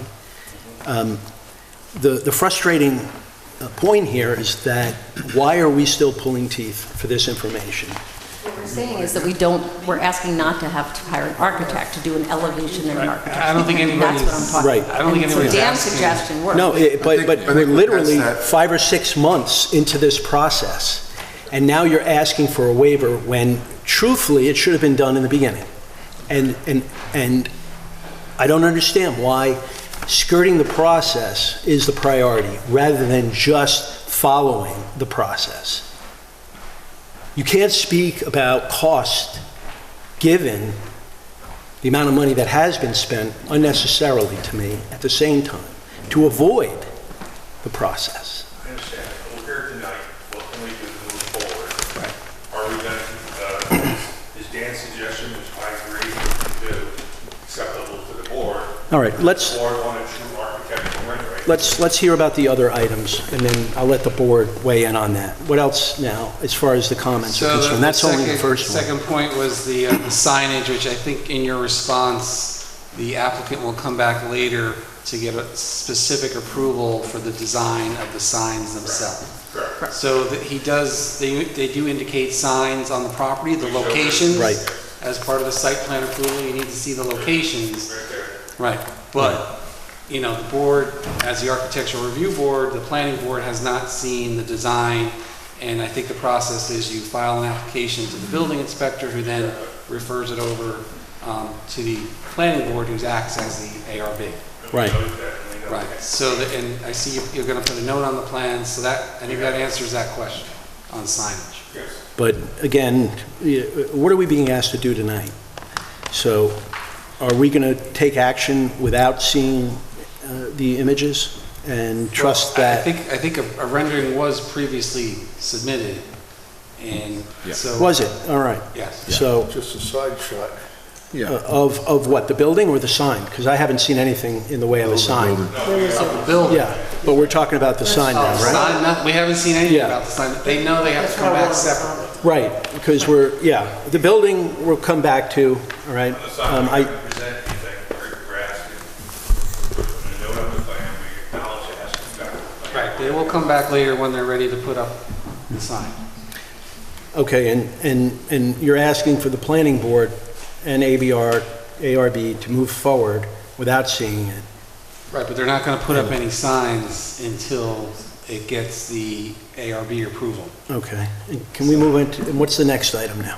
So the next item was, you guys alluded to it before, the fencing.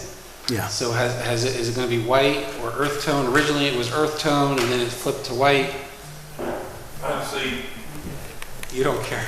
my client doesn't care. Just Okay. If you want the earth tone, we'll go with the stockade fence. We're happy to do that.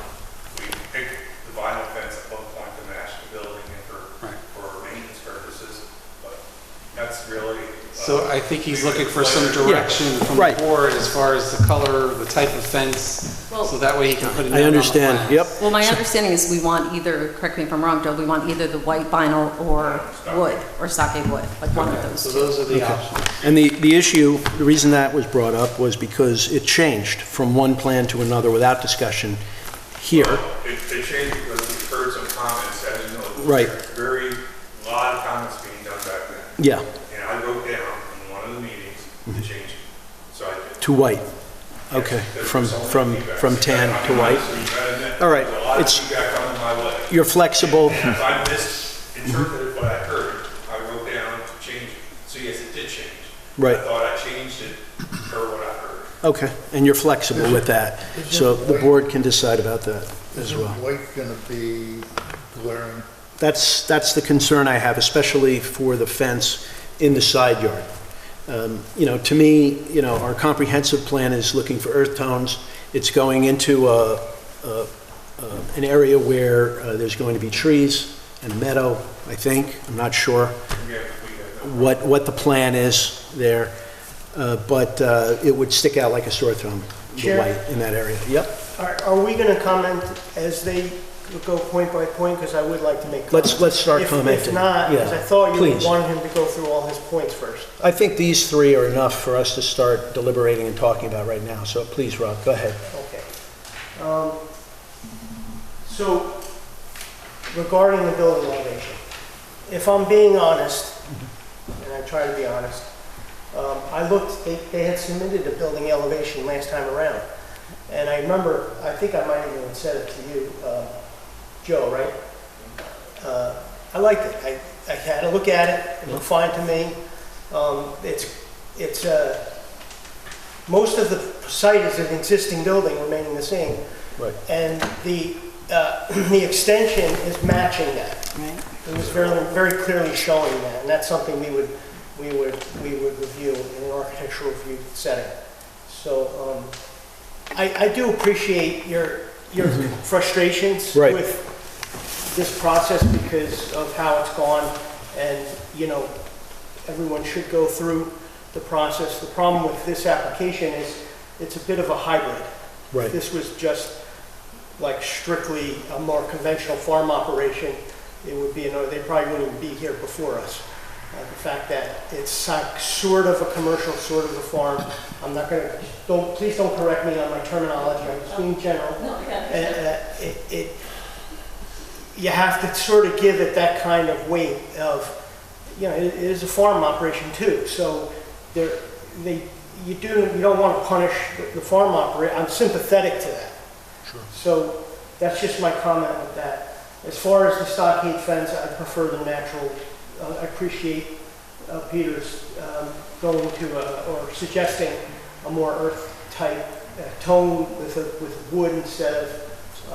I think that would match better and it would blend into the aesthetic better and not be as obstructive. And what would be your recommendation?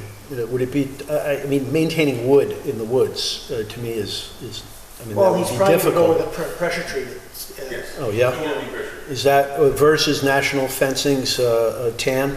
Yeah, but it's going to be stockade Colored? pressure treated wood. Yeah, so if he goes with pressure treated, the maintenance issue is a lot less. Yes. It's not as maintainable as a fiberglass or But you know, velvet. Peter maintains his Sure. Right, and and he has a lot of that up in the farm. Yes, he There's does. a lot of pressure treated, Yeah. and he does a good job at maintaining it. That was me who changed it to vinyl as a response that I may have misunderstood, and I'll admit to that. We started with stockade, we switched over, we're willing to go back. And in fact, I've already changed it back, but again, there was a lot of conversation, so Peter is more in favor. He'll love, stockade fence, pressure treated, it's natural, and that's what the board wants, we're happy. That's what my vote would be. Any comments from the other board members regarding I agree with the Rob. tan vinyl versus stockade? I agree with Rob. I think he analyzed this pretty well. Okay, all right. So that would be what we're interested in then? Yes. Yep. One of my comments kind of parlays into that, though. Would that wood stockade fence also be the same material for the fence, the refuse enclosure as well? So just for continuity, because the details showed the imperial tan, the call out for the fence on the side was the white, so I just want to make sure that there's some continuity. Okay. Makes sense. Okay, so I think we're ready for the next one.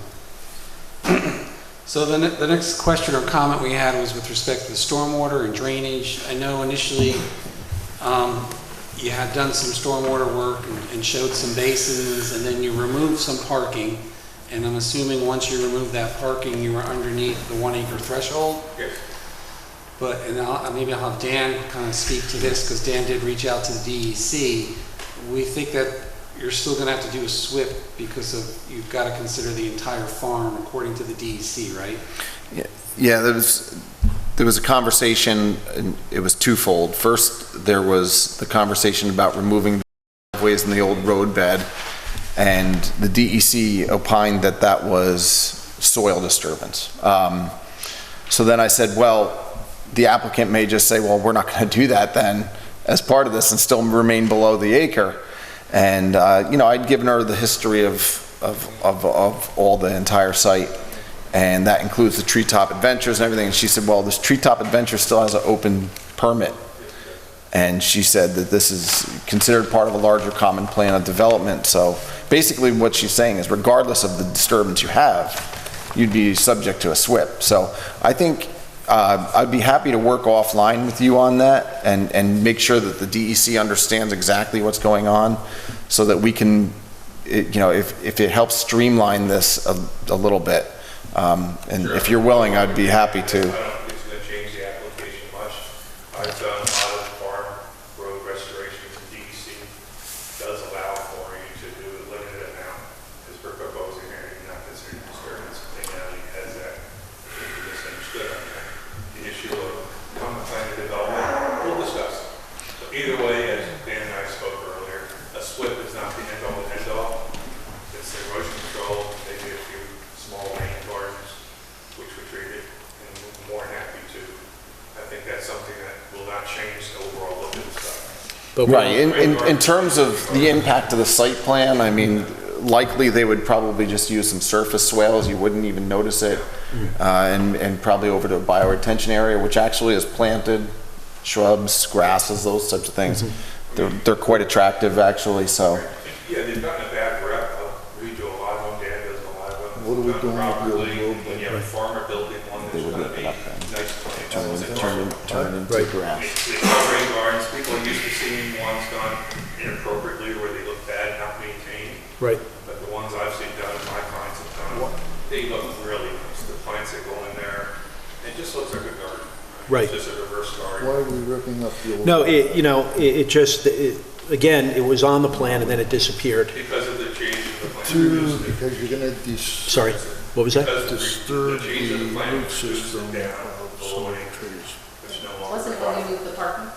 So to that point, now I think, Dan, the size of, you're talking about disturbance? Yeah, area disturbance. So I think he said that the bioretention was removed because of the area of disturbance, but now we're right back where we are, and it's going to be resolved with the swales, as you said.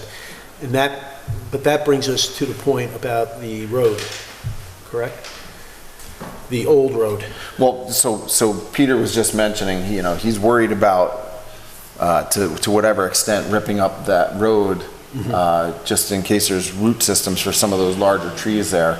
I think what Joe is talking about is just mainly removing, you know, whatever pavement section there is, and then replacing it with a topsoil and seeding it and turning it into grass. This portion right here is basically grass with grass right now. Will just be Joe, can you stand on the other side of that? I'm sorry.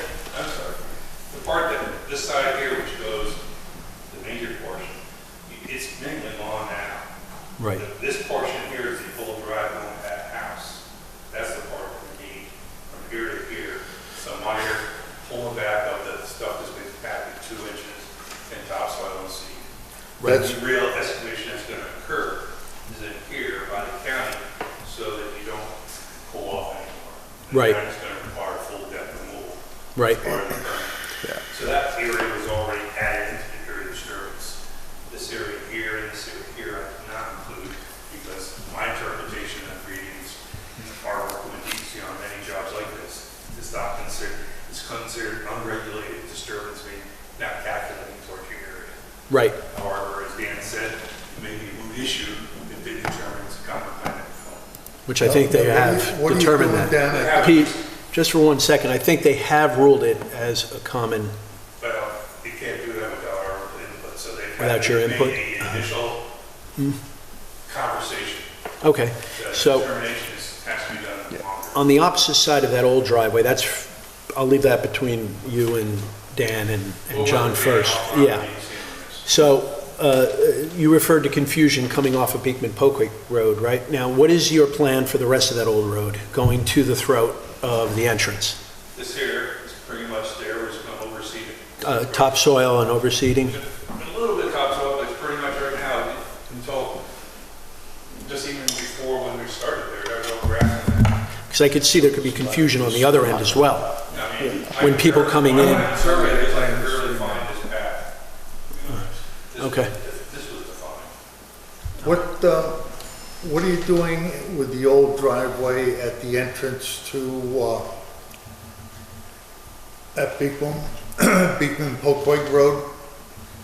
This is the old entrance. This Right, is- what are you gonna do there? We're going to get a permit to remove that. And but that continues up through and over to, Excuse me, go ahead. why don't I just put a fence there? County will require it to be Yeah. removed as part of the county permit. So that they will decide what needs to be done. In my experience with them, they're going to want it to be topsoil and seeded. Which is also mentioned in the Department of Planning letter as well, yeah. Took that into consideration in my calculation, Yeah. but that's my impression, based on working with the county for 40 years, they're going to want it to be removed, not just put a fence. Right. They're gonna want it to- Fine. Yeah, that's between the That's not my county. call, I'd love to just to do that. I'm here to be telling you what I think they're going to ask for. Okay. I have to come back and say differently later. So one of the other items, so we moved on from the architecture, right? The sign. We talked now about, what was the third item? That was stormwater. Stormwater, Stormwater, the fence. the fence, okay. There was confusion about the number of parking on your title page versus on the plans. That wasn't modified until recently because we were just working with sheet 3 for layout. Okay, Until we finally got the final parking number down, because that kept moving around a little bit, kind of moving target. I didn't want to keep going back to sheet 1. So Okay. That was the original. It is 35 spaces. it is 35 spaces. That will be Okay, modified. Actually, it hasn't been modified, but you don't have an official copy yet. okay. But nothing on sheet 1 was modified as we were working on sheet 3. Right, and I saw the hours of operation, which now basically ends operation at around 6:30 PM, the latest throughout the week. No, that came off the plans. Well, they don't have an official set, we would like to. Okay, we'd like it to come off the plans.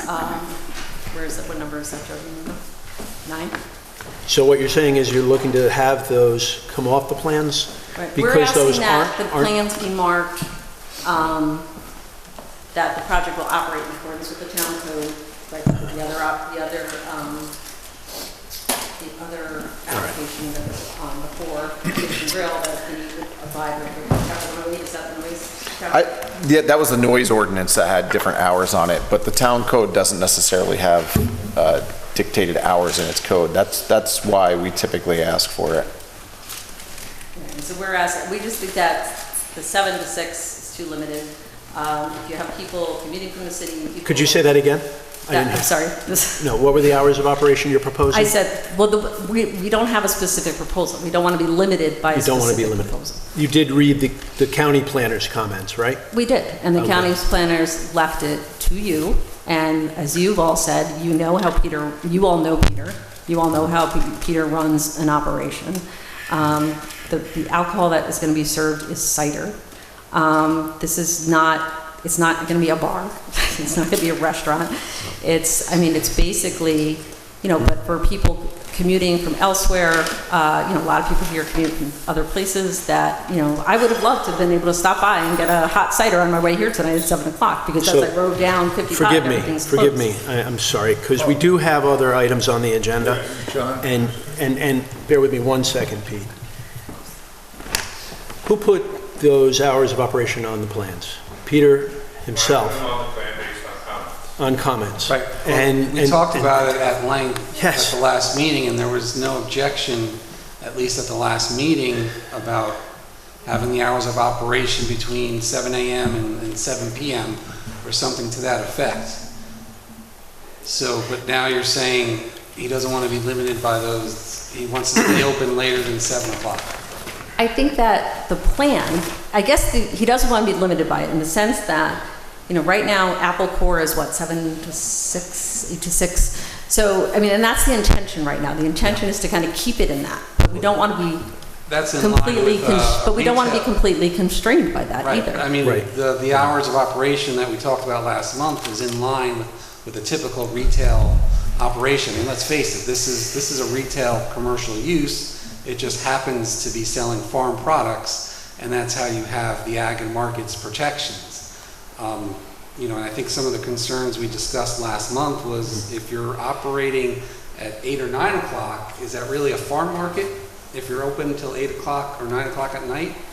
Or is that more like a restaurant or tavern, which is a different use? I think what I would envision when we talk about the idea of what our intention right now, and possibly with seasonal changes. So for example, one of the things I know they do at Apple Core is they do the pies at Thanksgiving. So you want to extend your hours for people to come get their pies, or you want to extend your hours to maybe have a seasonal. This at all. It's not a tap room, Apple Core. Seeing as I'm mumbling over here and I've got your attention, I notice there's a sign there for a tap room, and I understand that Peter runs a tap room. What time does that close currently? I don't know the answer. Do you know? It's 9 o'clock. Huh? It's 9 o'clock. Okay. Actually, I think that's Thursday, Friday, and Saturday, so it's only those hours. But it's 9 o'clock. Okay, I just see no reason to even belabor this any further because the plans that were submitted, that we've reviewed, tremendous amount of time was spent. To me, that was a non-issue, because it was on the plans, and I brought it up just to confirm and say thank you for putting them on the plans. So I'm happy with the way those are reflected on the plans, okay? I'm not interested in deviating from what you put there at this point. So nothing's been officially submitted back to you, so basically tonight we're just asking for that, and we're getting the response back, which I'm just understand, to take back our client, that the planning board would like to see the hours that we presented last time, maintained on the next submission. Is that one there, correct? I would concur with that. I'm just trying to. Yes. Okay. What is currently on the plans is maintained. Yes. Yep. Not agreeing to, I'm just, bring it back. Right. Yeah. Absolutely. All right. What's currently on there? They're operating they're finishing up their operation at 6:30, would be the latest. Would the board consider something longer, like 8 o'clock? Or could it be a seasonal? Okay. Any comments regarding that? Yeah, You know that we're very flexible and understanding. The problem is that there's no reciprocation whatsoever. Okay. I respectfully disagree with that. Not without pulling teeth, all right? I respectfully We're talking, so from November to now, the changes that have occurred have been tremendous without discussion, all right? And delays have been suggested, caused by this board, okay, in letters to us. I'm not going to accept that at all, not for a moment. No one has said anything like that tonight. Can't we just move on with the question is? We've been trying, because, and this should have been dealt and we were with. trying as well. This is a complete waste of our time, because we shouldn't even be talking about hours of operation now. So let's talk now about extending the hours. Can I just ask? Yes, ma'am. For clarification. You talked about Apple Core Thanksgiving time. Thank you. What would be the reason for modifying the hours? I mean, if we knew that, that might see Well, I how. think that you're looking at just people, you're farther up here, right? You're how far are we from LaGrange? Another 10 minutes up the Taconic? So people coming back from work, you want to catch those people who live here. I mean, that's going to be the bread and butter of this, I think, more than the farm. The bread and butter can be the people that come from all over and enjoy it and enjoy this area. But the purpose for this market was really initially, now it's got a broader purpose now, obviously, after the devastating fire in August, okay, which has put him in a completely different position than he was then. So, but the purpose is for the people who live here. So you want to, on your way home, grab a few things. people coming back from work, you're coming in, you know, I think 8 o'clock would be a very reasonable number. Okay, let's Seasonal- just get to the chase. Do any members of the board have an issue with 8 o'clock? Seasonal. What does that mean? I think so. What? What does that mean? Well, you mentioned it's seasonal hours. I think we just need to come up with a fixed number so that it's clear to everybody. I agree, and I'm conflicted, John. It's hard for Right. me to just say, the Right. reason, just so you understand, is because of the public comment. And the community is, let me just finish. That was a big issue that they had, is the timing. And so if there's something we could try to compromise on with the community is the timing. But I understand what you're saying, which is he's trying to capture those people on the way home, right? And if you said like 5 o'clock, you'd capture no one, right? Because nobody gets home by 5. So, I mean, I think if we pushed it to 7, that would be something I mean, I'm just suggesting that 8 seems, now it's starting to get late. If I could add one thing to that, which I thought of on the way over here, is some of the issue is disturbance to the neighbors and everything, but for much of the summer season, much of the growing season, it's light until 8, 9 o'clock at night. So the car lights aren't going to be an issue. You know, you have cars in and out of the parking lot, but lighting isn't going to be an issue. We're not talking about music or anything like that. We're simply talking about people coming in and out of the farm market. Except that the other 2 seasons, it would be. And there was a lot of public comment about the hours, about disturbance, about light, and a lot of that. So while I agree with you, what you're saying about the time zones for 2 of the seasons, 100%, but I'm not for extending the hours just based on all the comment that we got, personally. That's my feeling on it. Okay. Even if we did it like seasonally, so that in the seasons where it is light, where he is growing, where they are selling more of their own on-farm product, that's been that, you know, that growing season. That's what you mean, Pete. I don't think that makes a difference to the community, whether it's seasonal or not. They just see it as, the longer they stay open, the harder it is. Loitering, I think, was the other Regardless thing of they what were season saying. it is. And that's where I'm coming back at. You know, that's the impetus behind me. I'm with Jason on that. I think I'd rather just stick with what was originally on the plans. And, you know, that's the one thing we can do to try to lessen the impact to the community. That's something we have to worry about as a planning board. Yeah, but this time of picking up on Jason's thoughts, this time of year, you wouldn't have the light issue until 9 o'clock. All right, so bear with me 1 minute. All right, I don't want to, Pete, I don't want to cut you off, but I just want to hear what Faye has to say. No, it's okay. Do you have any comments? I mean, 6:30 or 7, I think, is what we're deliberating over versus seasonal. I, would like to defer to the board because I put a lot of time and effort into this, and this change is part and parcel with what we've been dealing with from the beginning. So I just want to move on because we have a lot of other items on the agenda. You're right, John, I think we've had Yep. enough discussion. I think the only way to move forward is to take a vote. Yep. Someone proposed something, we take a vote. If it votes down, we propose something. It's more efficient that way. I'm Okay, gonna propose 7 o'clock. I'd like to propose 7 o'clock, all right? Seasons have nothing to do with it at this point. It's a compromise. Is this anything that anyone wants to I'll second. consider as a motion? I'll second. That was 7 close. 7 o'clock close. What's the movement? It's good. How does, I'm good. does anybody want to amend that, or, I mean, because 6:30 was the number, compromising to 7. Anybody find that unacceptable on the board? Unacceptable or? Unacceptable, I'm No. sorry, unacceptable. I think Okay. it's reasonable considering we are a commuter community. Right, I mean, we really are. right, I live here, I work here, but most people don't. right. And that would make the market available to people who are coming home at around that time. So that makes sense to me as well. Right. Is that something that he will accept? I mean, we have to take it back to the Yeah. Okay, so that's up in the air yet, as We're all far, good within the planning board? I am. 7? How about you? I'm good at 7. Jason? Sounds good. Yeah? Good. Okay, so we all agree. That's the direction. Okay?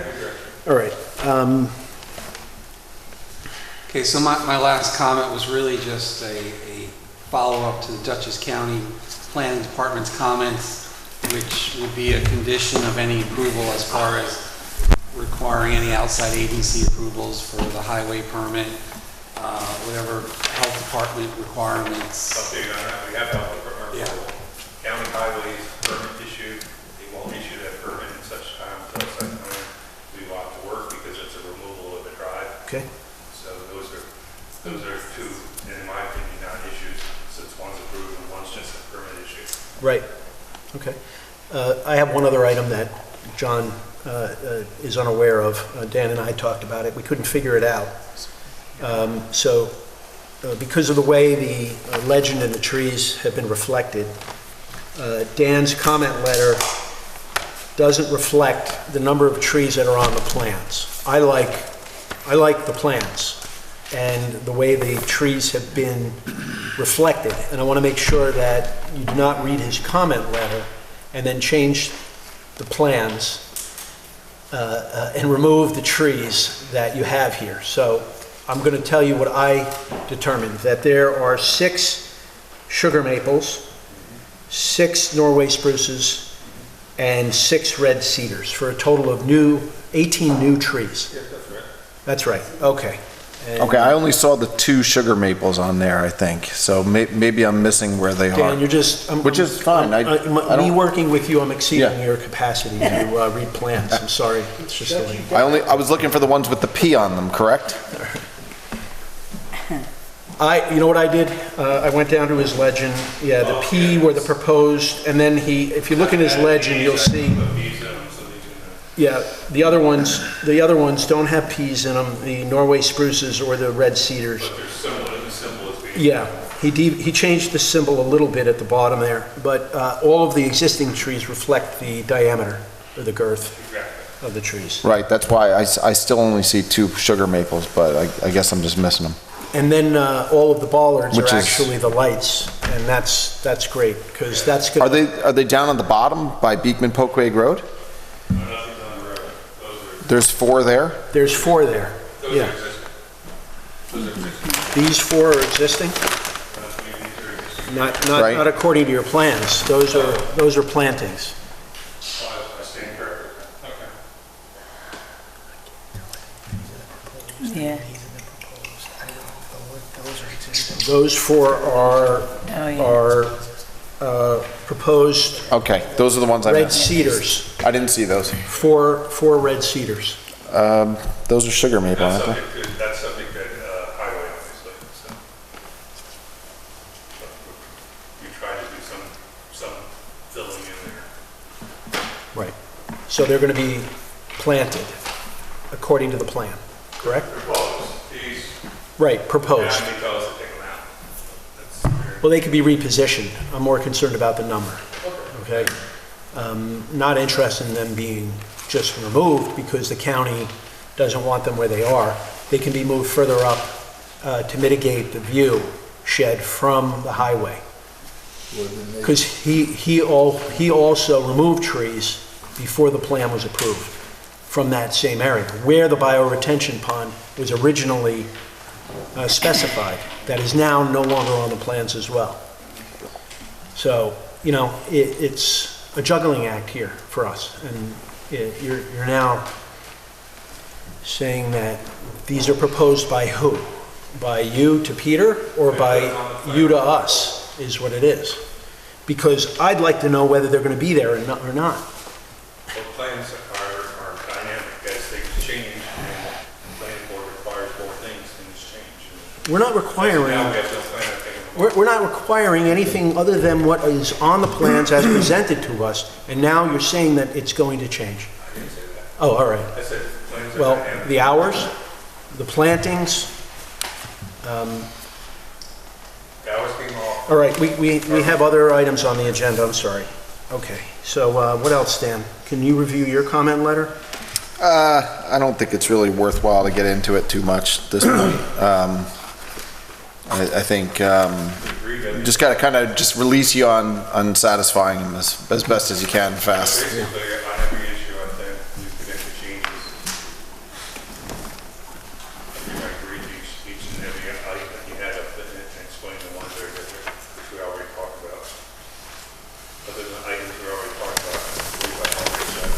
Yeah, and I think the only biggest engineering concern I had really was just making sure you had that ADA compliance and the pathway from the, As I said before, that plan wasn't developed at that point. Right. The new plan you're getting will be progressive, which I've already done.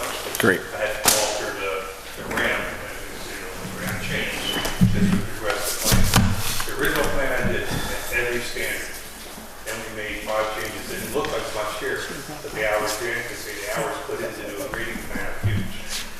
yeah. I wasn't I can attest to that. final grading plan for each minor change we made. So we finally got a layout, which I thought we got last time. So we haven't had a formal submission since the last time that we built. We have developed it enough so I can satisfy Dan's comments in the next submission we make, which even though we sent the response back to Dan, it hasn't been a formal submission to the board yet. So we have been able to satisfy it as we move that progression forward. But yes, it didn't mean, there was no intention at that point, it was just a Yeah, I just saw the one spot elevation. I just want to make sure you're considering it, because if it ended up being a double switchback ramp in front of it, then that's a site planning consideration, that's all. So it goes straight over and straight up. Okay. That's all it's like. Okay, good. And then the new plan will have all the spots and everything on it as you want. So I think, again, all the responses to Dan are pretty much positive. Everything he said was correct. I didn't disagree with any comment he had. The issues, if you want to call them, were the ones we already talked about, the stormwater, the hours, and that's basically the ones we already discussed. All the engineering issues. Thanks, Joe. Is there any action we need to take tonight, or we, Well, what I suggested was that if the board was satisfied, you can grant your sketch site plan approval, and then you could also authorize the attorney to prepare a draft resolution for preliminary site plan and conditional final site plan approval for your consideration at the May meeting. And of course, that's just, they have to get the information in. Hopefully, we can knock a lot of these comments right out, like Joe was just mentioning, and move on. we have to make sure nothing changes on the drawing between now and then. This is a type 2. Confirmation Say on it the again? hours of We have to make sure operation. nothing changes on the drawing. Yeah, I mean, realize at this point, we had nothing that reflects concretely what is going to be taking place in the way of the signage. Which would be a condition of the approval that we come back for the signage. No, excuse me, just let me finish, all right? The hours of our operation were just changed. Keeping up with the changes is very difficult. The trees, you seem to waver on now. Again, the 4 down towards the bottom, I don't know whether... Okay, so I'd like to know before we vote, all right, are the changes that we discussed this evening going to be reflected on the plans as discussed? Hours of operation. We're going to see signs as well as additional architectural renderings for the building. Mr. Chairman, just to backtrack a little bit, I think on the signage, Okay? they know they have to come back later for the design. Okay. So that's... To us. Correct. Well, first Okay. to the building inspector, and then the building inspector will refer that here. Okay. They can come back 2 months from now, 2 years from now. They can't put up any signage until they come back and get their sign permit. And that'll be reflected in the resolution by you? Correct. Okay, Correct. thank you for So that. and then as far as... Placed on there, as you suggested. Yeah, so that's the signage, and then the other issue as far as the elevations, I think what Dan had suggested was a good idea. Okay. Just, you have a rendering, the rendering I think kind of showed that the addition was going to match the existing building, which I think was the big issue. I think it needed a little more detail, which you have pointed out, and then I think Joe has agreed to add little notes on the rendering to provide the detail that you have requested. So I don't think they need a full architectural, and I think the board was okay with that. Well, yeah, John, what the issue is that this happened when, I forget the month, I think it was February, all right, when Joe's associate was here. Joe wasn't here, and neither was Peter, all right? And the engineer took all of our comments. It was a very constructive meeting. And then at the next meeting, nothing appeared on the drawings as far as what we discussed. We're here having a conversation. Again, you're being accommodating, and you're indicating that these items are going to appear on the drawings. Right, I think, Yeah. just to interrupt, And sorry. I would think just the hate only- The next only month. issue really is the Yeah. hours of operation. The applicant has to confirm that he's okay with 7 o'clock. I think that's the only thing that's really preventing action tonight, but I think the board can still kind of approve the sketch plan and authorize preparation Okay. of a draft All right. resolution. And I'm really comfortable what it's with going that. to come down to next month is, are you going All to right. keep the hours of operation at 7? Or is the applicant going to be like, okay, I'm okay with 7? Or is the applicant going to be like, nope, I have to be open till 9 o'clock? And what if we say, yeah, it's 7 o'clock? So Who's then in you charge? can approve it with that Who's in condition charge? and he can challenge it. Okay. I agree, that's the only thing, I agree. Right. All the other trees and everything. Okay. Clarify what I'm saying on the trees, and we started, I didn't clarify myself, because I can't guarantee this all can be registered. Right. So I agree that it could be. They could be relocated. Okay. I was trying to point out, I can't give permission, I was trying to fill in a hole. Okay. I got some comments from someone, but I couldn't. I understand that. For a short moment, I forgot I did that, because it was so much. And I'd also just like to say that, there has been a lot of back and forth on this. Joe has worked really hard to listen to the comments, some of which were very different from what we both walked have. out of here some nights with different comments from different board members.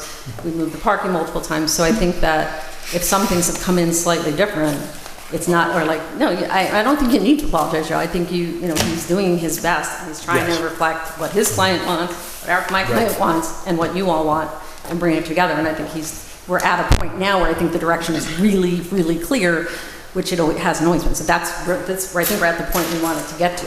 It's just not as clear as it should be at this point, is my concern.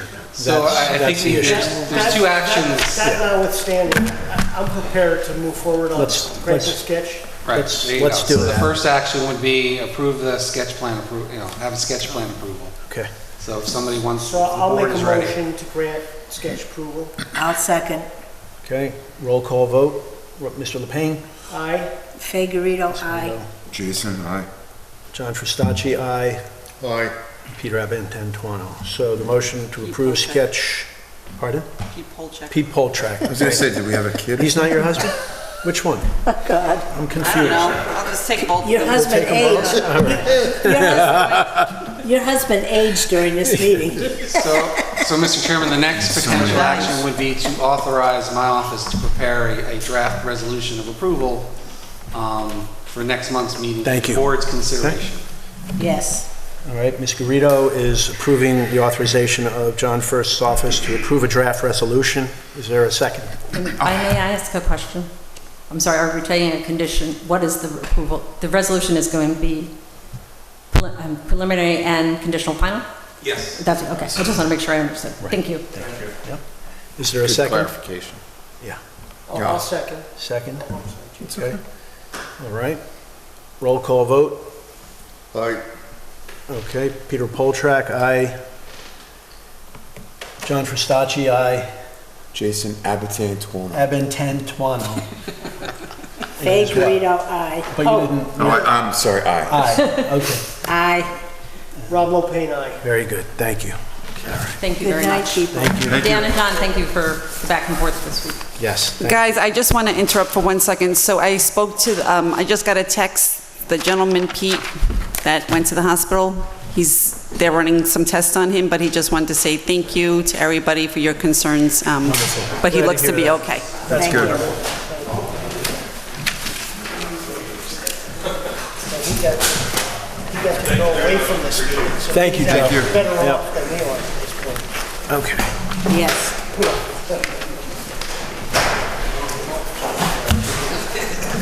And next is Absolutely, it was.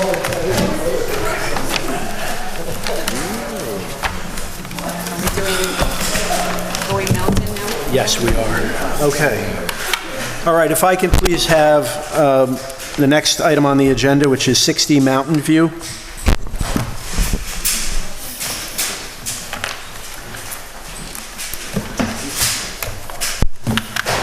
evening. Good evening. And your name, sir? William Guerra. William Guerra. Garrett? Yep. And what do you do in regards to this application? Are you the owner? Just here as a return from our last meeting, I think in the fall. You had requested that I get an engineer to come out and verify that everything was the way that it was approved back in 2012 under the former owner. And we got that letter, and just here to hopefully get the permit for the accessory apartment. Okay. All right. So I prepared a draft resolution for your consideration. Yep. Basically, within that draft, you'll see a few areas highlighted. Those are basically the actions that the board would be taking.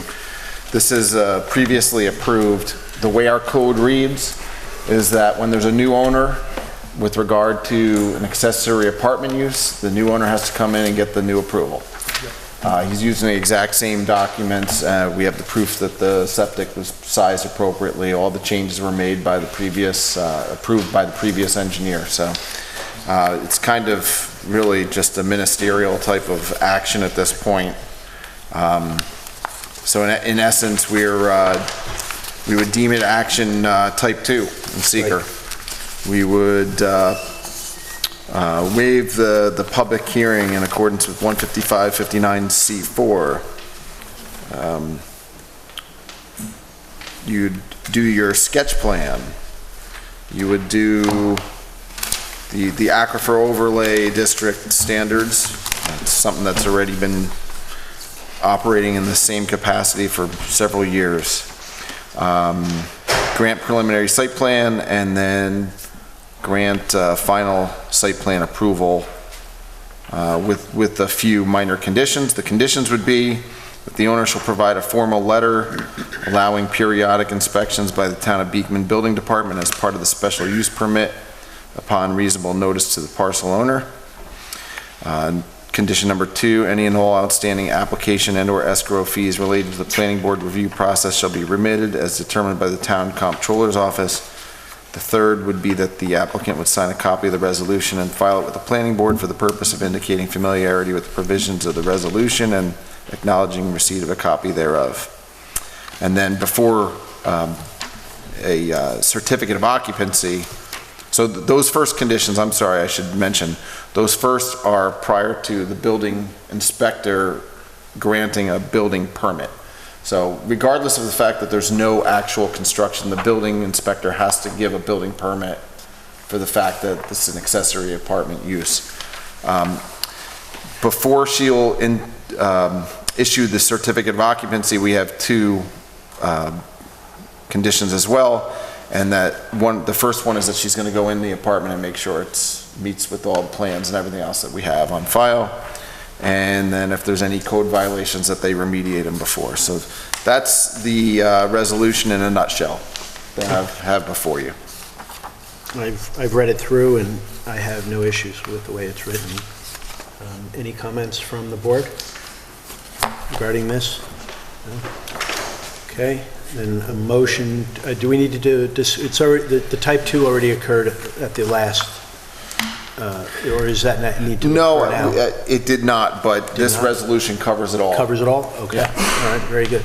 So can I have a motion, unless a board member has a discussion about this? No? I'll move on Dan's rendering. Okay, then Peter Poltrak has put a motion to approve the draft resolution as written. Is there a second? Jason Abentantuano has seconded the motion. Any discussion, amendments? Okay, roll call vote. Mr. Lepane? Aye. Ms. Garrido? Aye. Aye. John Fristacci? Aye. Aye. Peter Poltrak? Aye. Okay, it's been approved. Thank you. Thank you very much. All right. Thank you.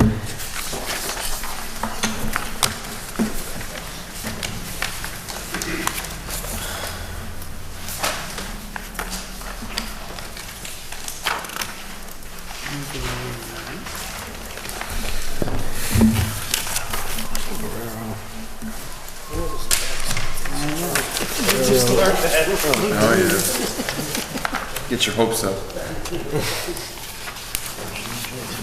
Okay, all right, so the next item on the agenda is Nina Masson, accessory apartment, special use permit. Good Good evening. Hi. Justice. My name is Michael Burt. I'm the architect for the applicant. And Mrs. Masson is here tonight as well. Well, a little brief description of the project is that if everybody's aware of the property, it's the former Hogan's residence. There's an existing garage on it that we're going to convert part of it into an apartment connected to the existing house with a breezeway.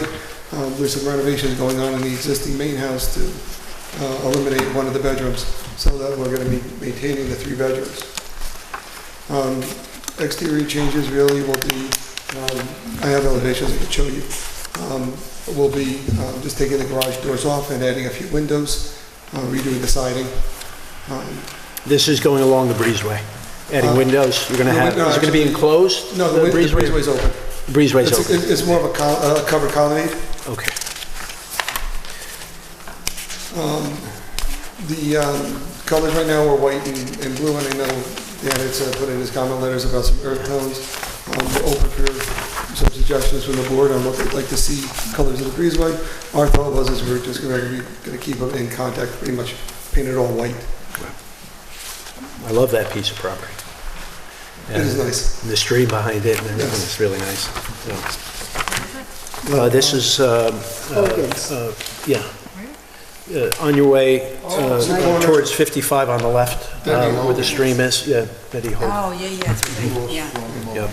You know, part of it is you know, with installing the breezeway, we're actually going to be removing a significant amount of the existing asphalt and turning it back into grass. Right. So, helps a little bit with the drainage. The walkway will be some sort of, we're thinking about a paver system for the walkway underneath, so it's not just pure concrete, a little bit of drainage. We're going to be landscaping in front of it with some shrubs so that it kind of, you know, minimizes the effect of it. Sure. As well as we're going to be putting, the front of it, right along 216 is pretty well wooded now. And it's parts of it you really can't see the house, the garage. But what we're planning on doing is on either side of the existing driveway is adding a couple of, you know, low pines just to help block it again, you know, further block it. Very nice.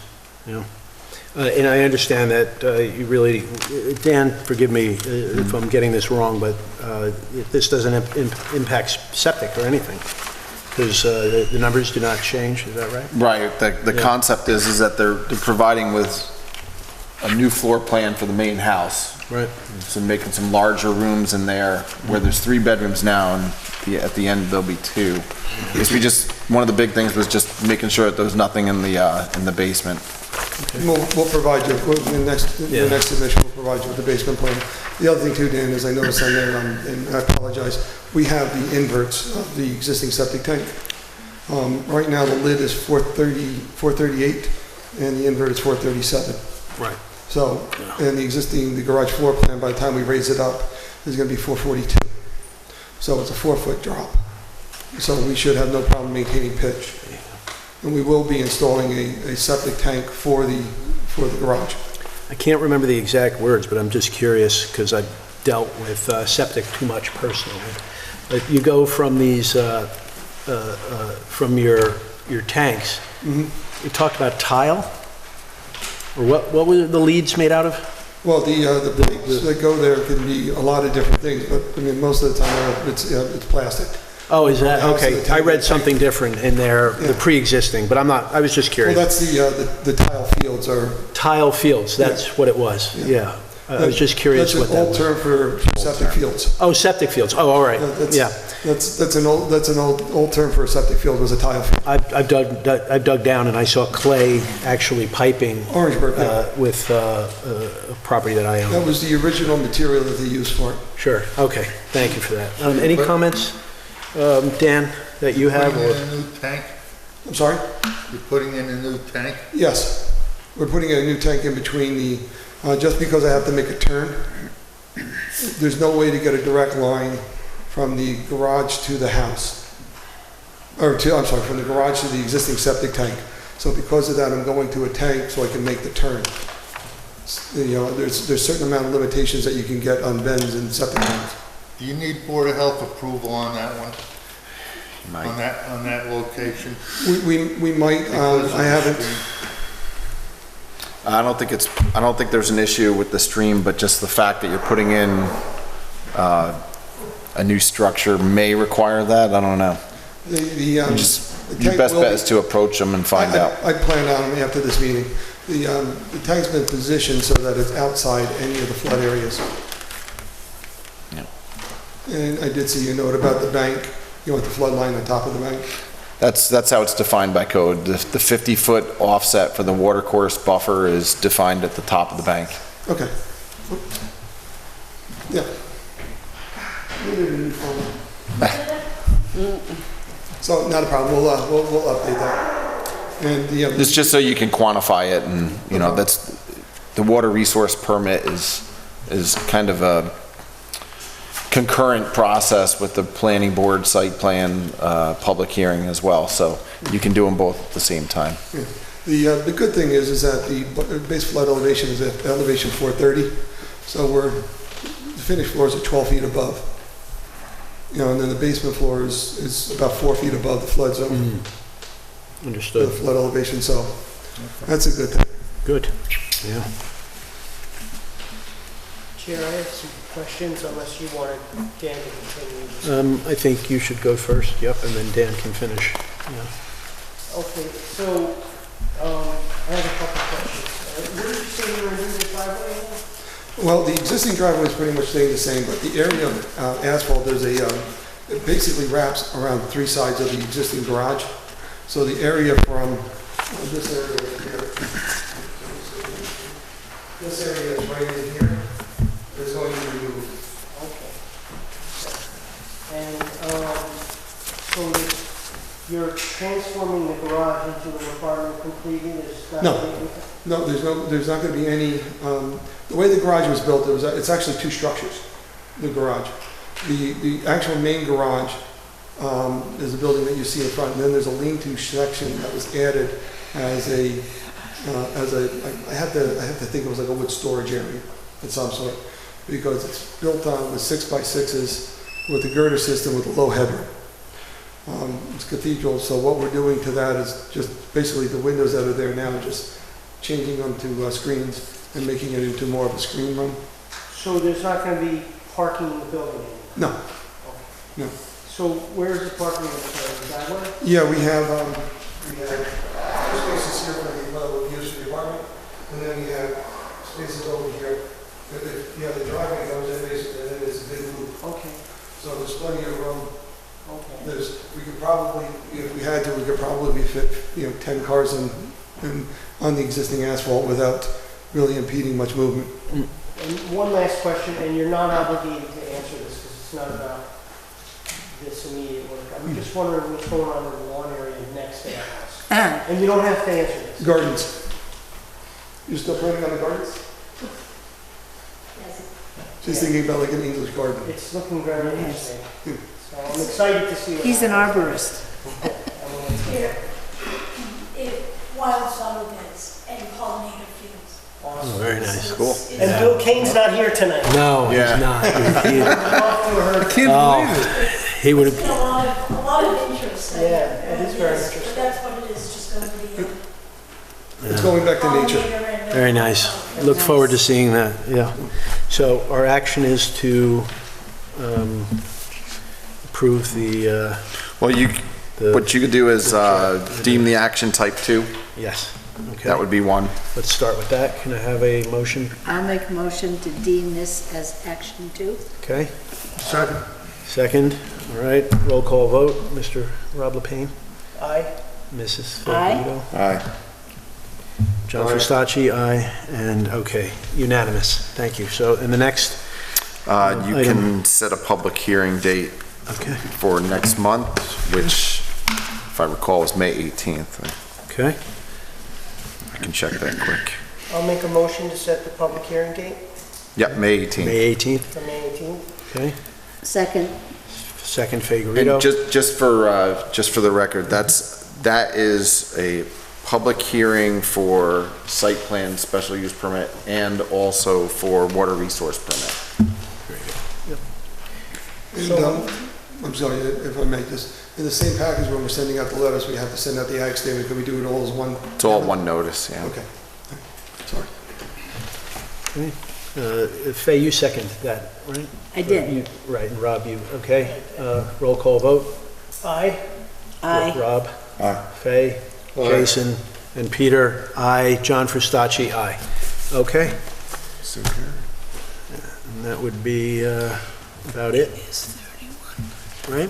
Excellent. Very good, thank you. Thank you so much. Yep, can't wait to see your flower bed. Look forward to it. Okay. All right.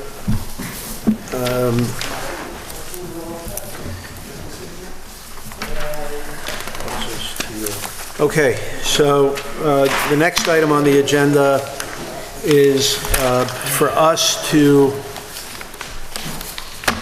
vote favorably or not about the short-term rental local law. Mr. Chairman. Yes, sir. I haven't had a chance to read it. I suggest that we discuss it at the next meeting. I read it, and I'd prefer that Craig discuss the items in there and why the change is occurring. Our function isn't to approve this or not. We have no authority over the approval of it. We're merely referring to the board. Advisory. An advisory, yes. There were a couple changes made. This was a previously passed local law last summer. And what is before you are certain amendments to the local law because there was a possible constitutional problem that affected out-of-state owners or unhosted owners under the local law. So we added an immediate family definition and also definitions of hosted short-term rentals and unhosted short-term rentals so that they were treated equally. And we also put it in a requirement that a total of up to 15 short-term rental permits would be issued by the town per year on a first-come, first-served basis. And that no owner could have more than one, so that it was fairly distributed. Those are some of the highlights of those local law amendments. I don't understand the last that you said. That there were going to be a maximum number of permits issued. Right. Up to 15 on a first come, first served basis.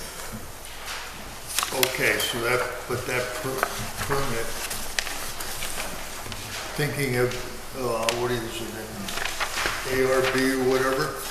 AirNeb, yeah, that would be one company that is an example of short-term, yeah. So you wouldn't be restricted to just one rental.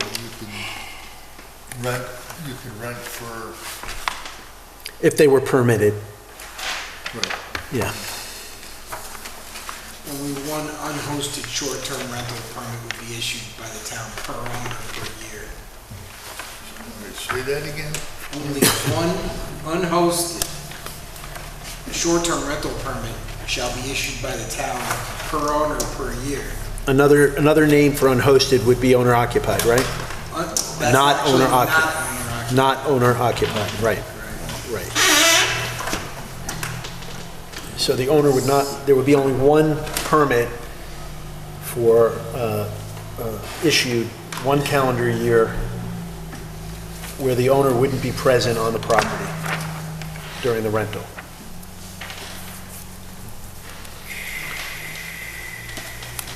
So I don't want to belabor this too much, given our role with this. Is there a motion that a board member would like to make at this point regarding either the favorable or unfavorable? I will make a motion to vote favorably for this local law. Is there a second? I'll second it. Okay. Roll call vote. Rob Payne? Aye. Aye. Aye. Jason? Abententuano? I also did not have a chance to really go through this. Jason, I'm going to abstain. You can abstain. I'm going to You abstain. can. I did not have a chance to read It's not my this. fault you didn't do your homework. It's okay. I understand. I'm not going to grade you. You'll Thank get a you. pass either way. Thank you. All right. I vote favorably. John Frustacci? I abstain. I abstain. Okay, so 2 abstentions and 3 votes in the affirmative. Okay, all right. That means it passes. It passes, yeah, it passes. Okay. Now, if you have a kid in the house and he won't leave, and you use this law to get him to leave. You'll have to pay the attorney an You're stuck. appropriate fee to get that information, all right? You have to move out.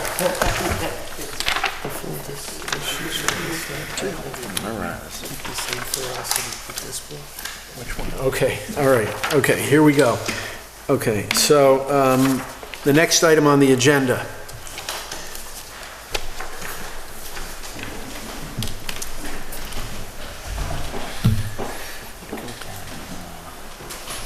Before we begin, I need to use the facilities, if you'll just bear with me, I'll be right back. That's good. It's an agricultural building.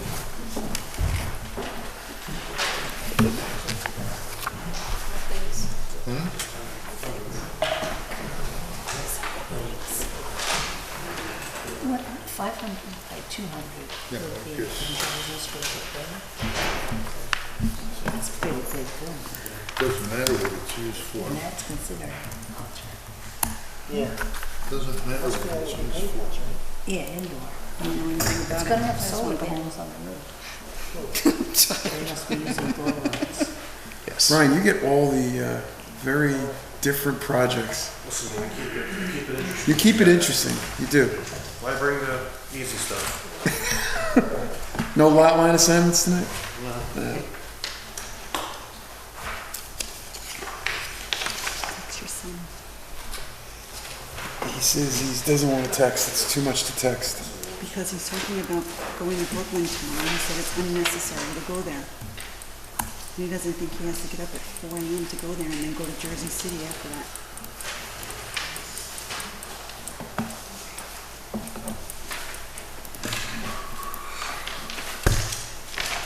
A lot of people are trying Okay, to this jump on on the this back of this bandwagon.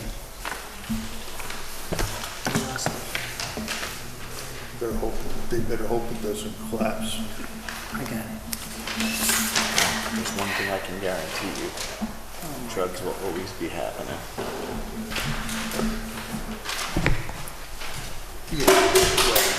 I just read today that the police are cracking down those who are smoking. Well, I got rear-ended in November because of it. All right. Sat and smoked in the How you doing, Brian? I'll be back. All right, 31 Pleasant Ridge Road. Could you tell me where that is on Pleasant Ridge Road? Do you remember we were in here about a year and I'm a half sorry? ago? Remember a year and a half ago we were in with Shane Pernia, Hybrid Homes, we did a lot line realignment? Yes. Say, behind Russ Schiff's house. Yeah. Yes, I thought. He just built that modern house up Yes, there. yeah. This is the first lot, the larger lot. Okay. So the lower lot where he built that house was like 7 acres. So this is the lot, this is the first lot, lot 1. This one's a hair over 43 acres. And this is the one that has the existing house in the front. And what we're proposing to do is an indoor grow facility for marijuana. Everything's indoors. It'll be a building that's 200 by 500. We showed on this plan here an access road that goes up to a portion of the upper portion of the property. And what we try to do is, obviously, this is a residential area, so we consider this agricultural. We do have some neighbors out there. They are very informative about what we do on this parcel, based upon what we did with Shane's parcel. What we try to do is we try to push the building down. It'll be slab on grade, prefab, metal building. We obviously know the size of it is quite large, but try to incorporate natural earth tones, push it down into the hillside, and then spread both east and west to create a level pad. So if you're looking at it at the front of the building where we show our parking, we're showing 42 parking spots. That would be almost at grade, at slab level. How many? We showed 42 parking spaces. Some of them will be land banked. The intention is to have 20 employees here, but we showed parking there in the front. Portion of it will be land banked. And then we tried to use the hillside, push the building down and use the hillside as almost like a natural buffer between the residents up on Cunningham. And by doing that on the top of the bank where we don't have a row of pine trees to add additional screening. Cunningham obviously has a cul-de-sac up there, emergency service vehicle access coming through this property was always a concern even when you're looking at a residential component. We showed emergency service access gate on Cunningham into the back of the parcel, into the back of the building. The back of the building will be used for truck delivery, tractor trailer movement can make it through the back of the building, also fire access for Pete.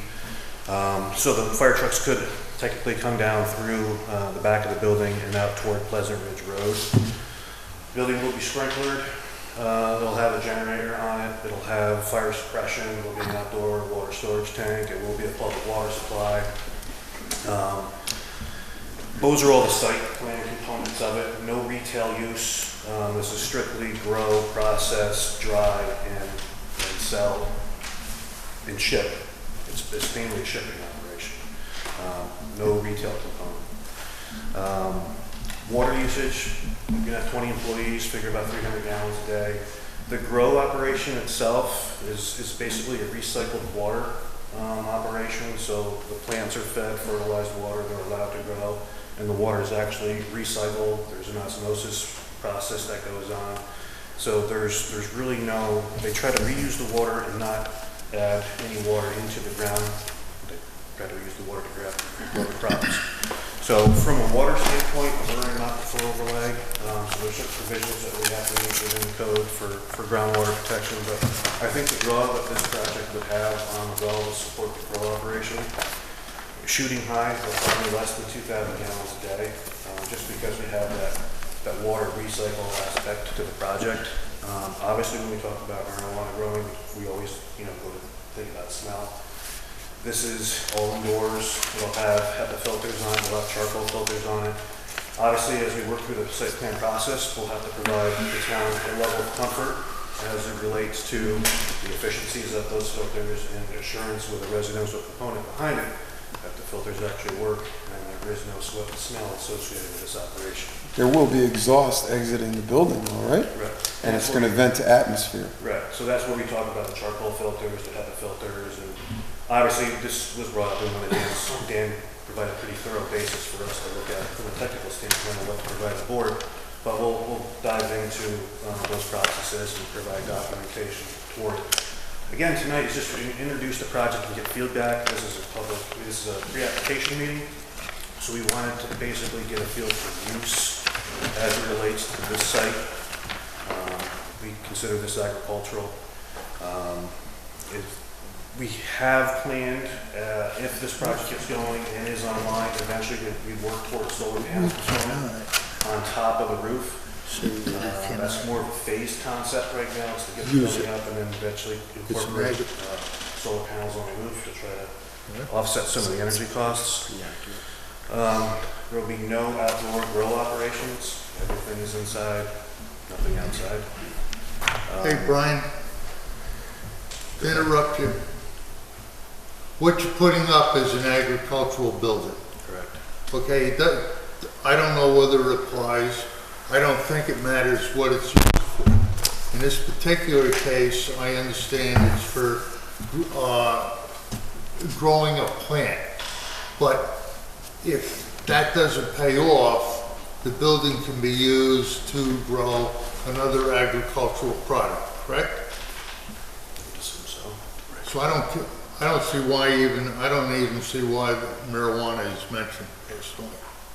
Well, Well, how about the smell and the exposure to the neighbors that are around the residents? Right. How about that? It's, Wait, well, let me just say, all right, Craig, you can step in anytime if I'm wrong, okay? We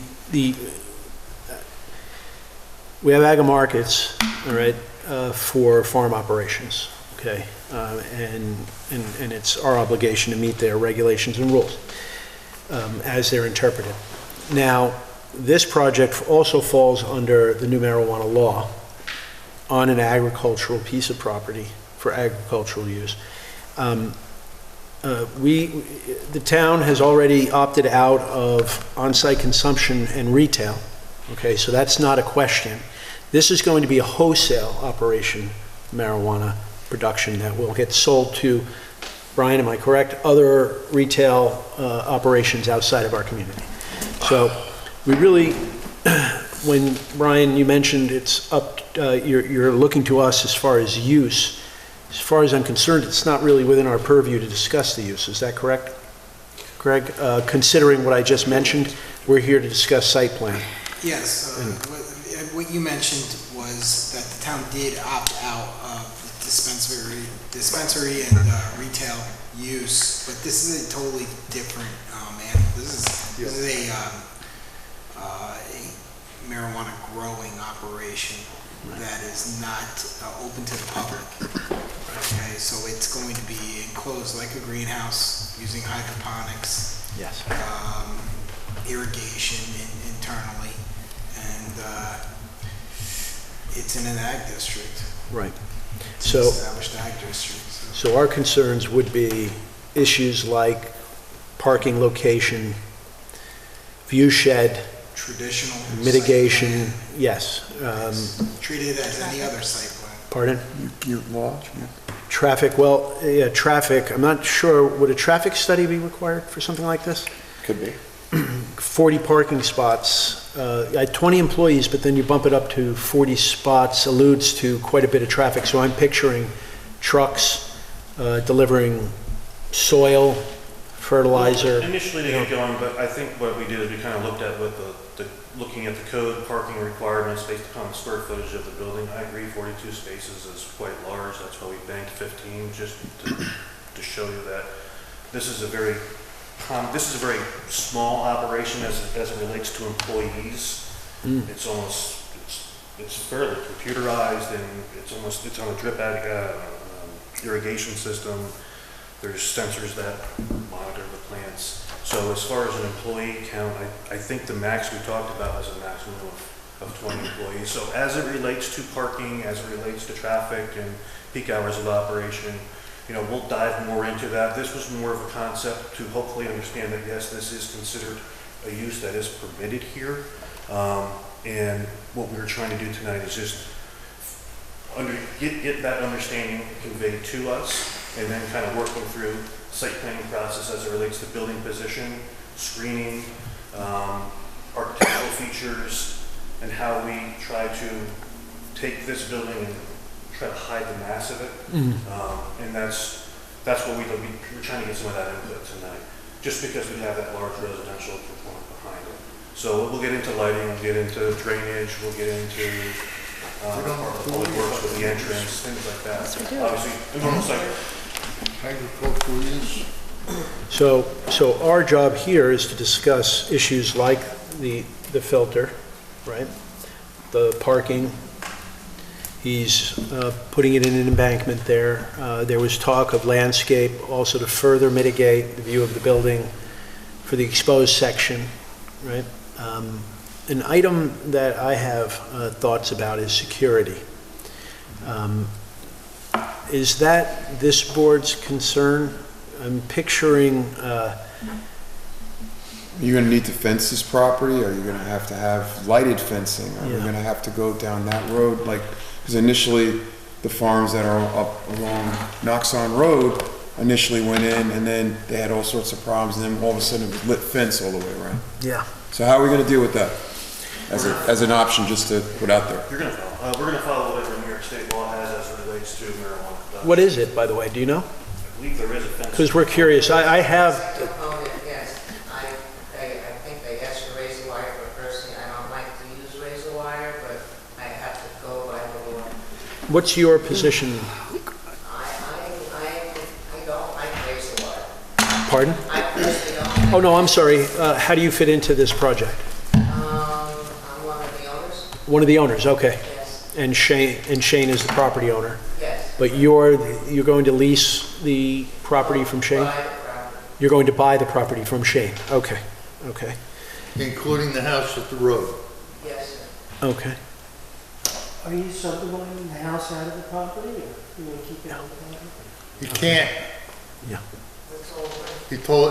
When he did the other, when he separated the other parcel, he stated that parcel number 1 was going to stay as one parcel.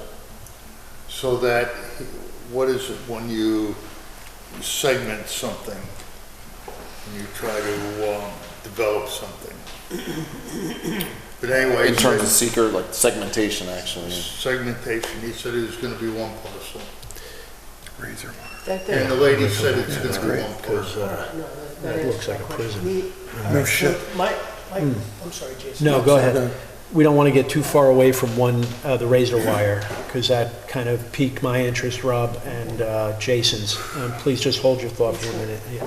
So you indicated that state law requires razor wire, but you don't know. You'd have to find out. There's hardly any rules and regulations after this at this point. So I understand that there have been events where people come to these places to steal the product, and some issues in terms of crimes committed. There's going to be cameras, there's security men, you wouldn't believe. Yeah, there's a certain security component that New York State makes you have. We'll certify that, and we'll go through that with you. Okay. If there's an alternative to that, we'll express it to the board. Right. I think there has to be a 24-hour person on site at all times for security. More than that.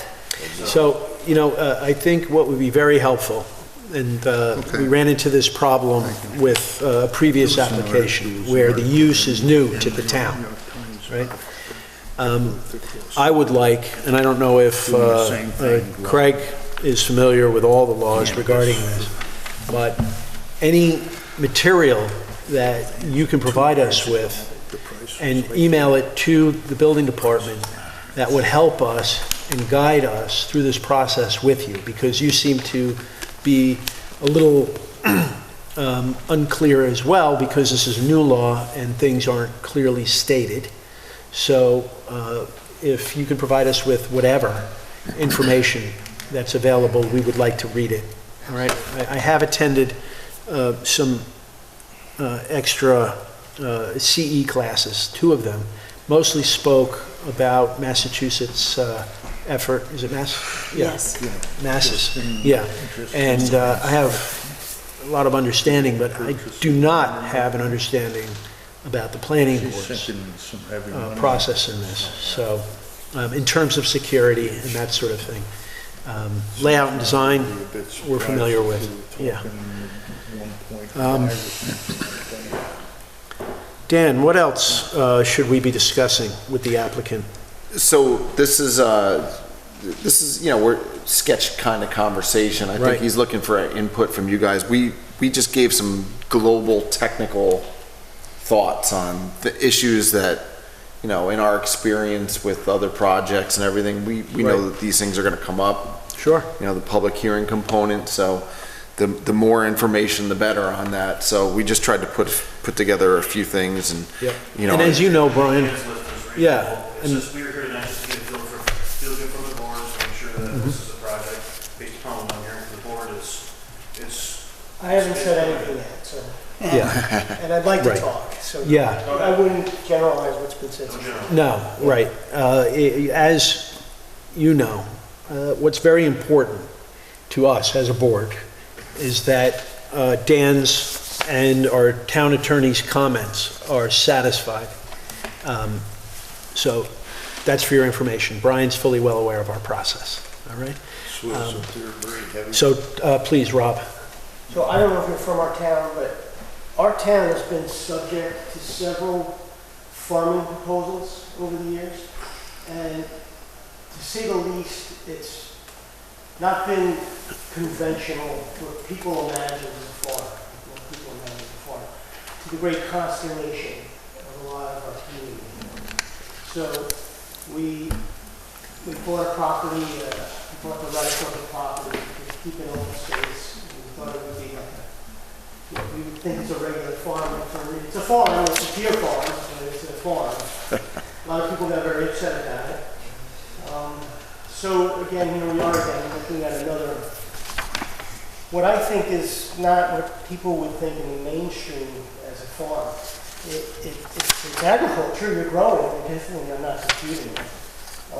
But it doesn't look like a farm, it doesn't quack like a farm, it doesn't sound like a farm, it doesn't feel like a farm at all to anyone in the community. I can tell you that my impression of what it looks like so far, it looks like an industrial building, with an industrial road, with the amount of parking that goes with an industrial facility, and with utilities and infrastructure that are consistent with an industrial facility, not necessarily consistent with an agricultural facility. So I'm just expressing those concerns because our town's been subject to this on several occasions. And I get it, these large, I live on a farm myself, and these large lots are tough to figure out how to there's a lot of taxes that have to be paid, but there's not, how do you make money on these parcels anymore? It's tough making money selling hogs. So I just think my big concern is this building can be easily retrofitted to an industrial use. It's got the parking, it's got the access, it's got the square footage. It looks like an industrial building to me. That's number one. Number two, you're paying a lot of attention to the view of it from behind, which is great. I appreciate that. I wonder what it looks like from 55. You won't see it from 55. Well, yeah. Let me. Please finish, Rob. Yeah. He's raising the grade there, okay? He's lowering it on the back side, but on the front side, it's getting raised. Am I correct? Well, we're on grade. That front corner isn't getting lifted? Right. You're on grade in the middle of the right? It's swim fill, it's a balance swim fill. There's a 6-foot fill on that one. And to Rob's point, all right, Dan? I just want to make sure that as you go forward, we want to see what the view is going to be in the winter. Yeah. In the winter, what that's going to look like, because it's a pretty massive structure. Yeah, Dan, right now, if you're up in town later, we'll give you a couple of view shed sections through. Dan really extensively discussed view shed from angles in his letter, but Rob brought up a very good point about the winter view. Okay, because that's important. I think one of the things that I would need to know, and I don't know if you know the answer, but this is new in the state, and is the growing of this type of product sanctioned by the state to be more indoors than outdoors for the odor, for the security reasons, and it's under ag and markets. So that puts it in a whole new light. And I'm not sure that we're clear as to how much jurisdiction we have on this, because it falls under ag and markets. That's my dilemma. Maybe yours also. Go ahead. Stand up at the mic so we can hear you. It's okay. Really softly too, sorry. The greenhouses that are growing cannabis, they're having mold and they're having problems and they can't sell it. And if they're growing it outside, they can only grow it in the summertime, so they're not going to make money all year long. And if somebody has fertilizer next door and the fertilizer goes to their product outside, they're not allowed to sell it to a dispensary or to anything else. Basically, we're just going to grow it and ship it out and have nothing to do with it after And there's only everything gets built, there's only be one tractor trailer once a week, and then maybe a little small trucks coming in to deliver. That would need to be specified. And believe me, I love farming, I love horseback riding, I love animals, you have no idea. So is it, I don't know, just with that in mind, what is your intention with the rest of the property? Well, Shane said they do maple syrup, they do, he said I can do many things there, you know, Right. because it's farming, there's a lot of property. Gonna turn into a horse operation or purebred beef, okay? With marijuana as the side Huh? of I'm all for horses. Some happy cows, huh? Yeah. Feed the Right. the Okay. spoilage. So that, Mr. Chairman, so I came across this Massachusetts case that had a similar interpretation and application that was similar to this. And that planning board it was regarded as proper for the board to consider the overall size of the proposed establishment facility, the proposed lease of grow space, number of employees, number of truck trips per day, overall trip generation of the facility, water consumption, potential for industrial level noise, need for sophisticated HVAC and odor mitigation controls, and large cogeneration facility. And those were some of the things that board was asked to consider. Right. And that would probably be a good starting point for this applicant to address, given our lack of experience in this type of grow facility in this state, because it's a new concept. and these are all the items that Dan covered in his comment letter with them, right? Have to be a lot of detail to get everybody up to speed, right? Absolutely, yeah. Sorry. A lot of detail. Right. Get everybody up to speed. Yeah. Evidence, background, all that. You know, I don't want to be completely negative about the application. There could be a lot worse, like, we could have filled this whole site up with houses and then a lot more traffic. And I'm glad that hopefully you're proposing it. And it seems like you're attempting to minimize the impacts to within the building.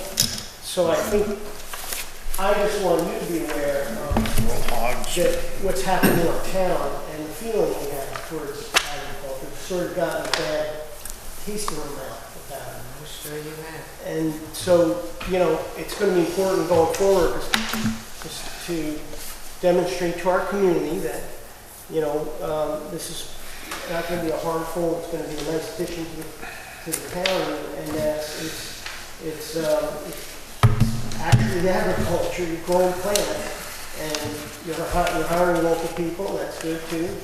And I'm assuming you're hiring local, I don't know if it's local, but there's 20 jobs that's out there. But I think my biggest thing is about the aesthetic of this building. Absolutely. And if there's a way to make it look more like a barn somehow, that I think would go all the way to, you know, really making it feel like a farm. I think that's what I'm getting at. Yeah. If we're calling it a farm, it needs to, what people traditionally think of farming looks like. Do more with the lines that are exposed, so that it doesn't look industrial. Yep, barn, like he said, using maybe barn red colors. It's an aluminum building, it's kind of An industrial looking building. This is A something lot of though. the last 2 decades of farms buy these metal buildings, Yeah, but they still have gable roofs and they're yeah, have a nice, Right. nicer pitch on the roof. It's yeah. only 16 high. Sorry? It's only 16 feet high. 16 feet high. Okay. 19 max, Okay. so. So we look Sounds forward like to, you know, the elevations and all of that good stuff, which Brian is quite familiar with. Yep. Landscaping. Particularly this community here, we just went through another application with this actual neighborhood on a cell phone. Yeah. So they're not very happy about Right. how that turned out. We did our best to minimize the impact. But a lot of the that's why you're here, right? You're here, our thoughts and what you think might happen. I think that you might get a lot of local neighborhood people out because, you know, I can tell you they came out for the cell tower pretty big. And I have to say, what is appreciated is the effort that went into your plans at a discussion phase and how detailed they are at this point.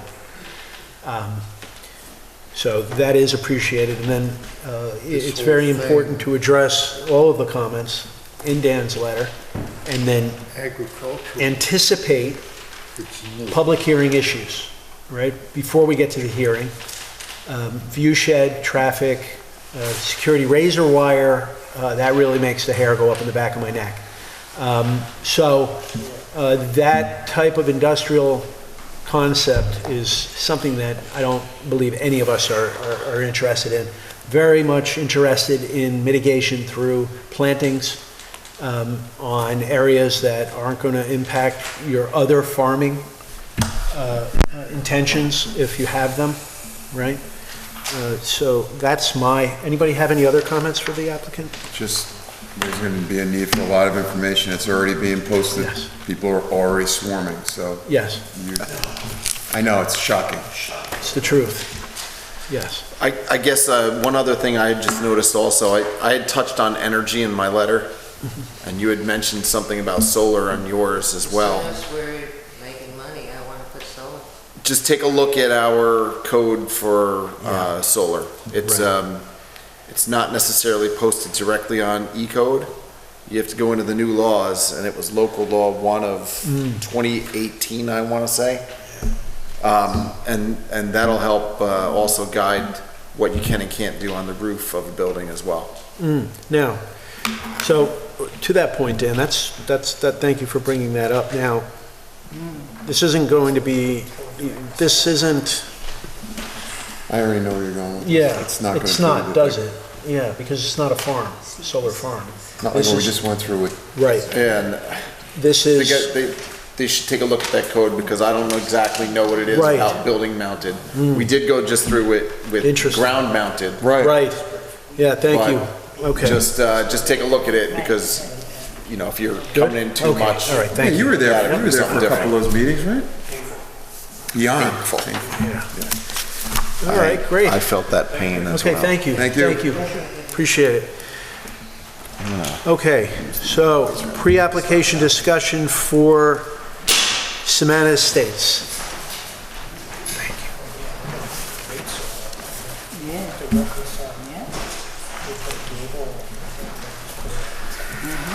God, that pin's so long.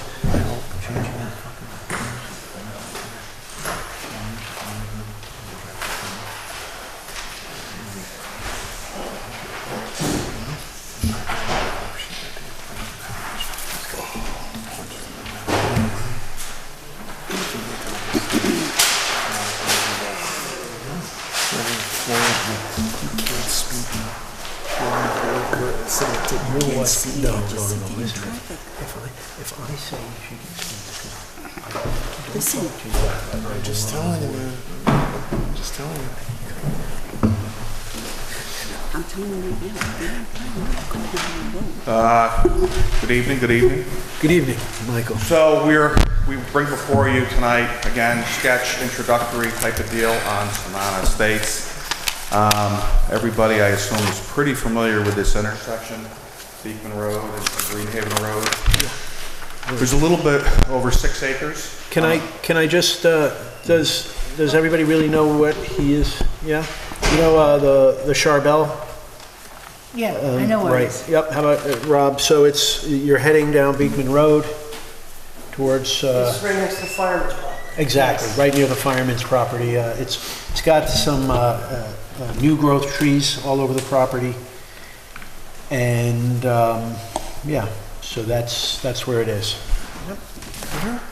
It's, if you were to make a left on Greenhaven Road there towards Beekman Elementary, you've got the Miners Lake on the right, not the Miners Lake. Red Wing. Exactly, Red Wing on the right. It's, back there is that whole Charbel development they've been approved by a previous board there, that lake. So it's on the corner of Beekman Road and Green. Yes.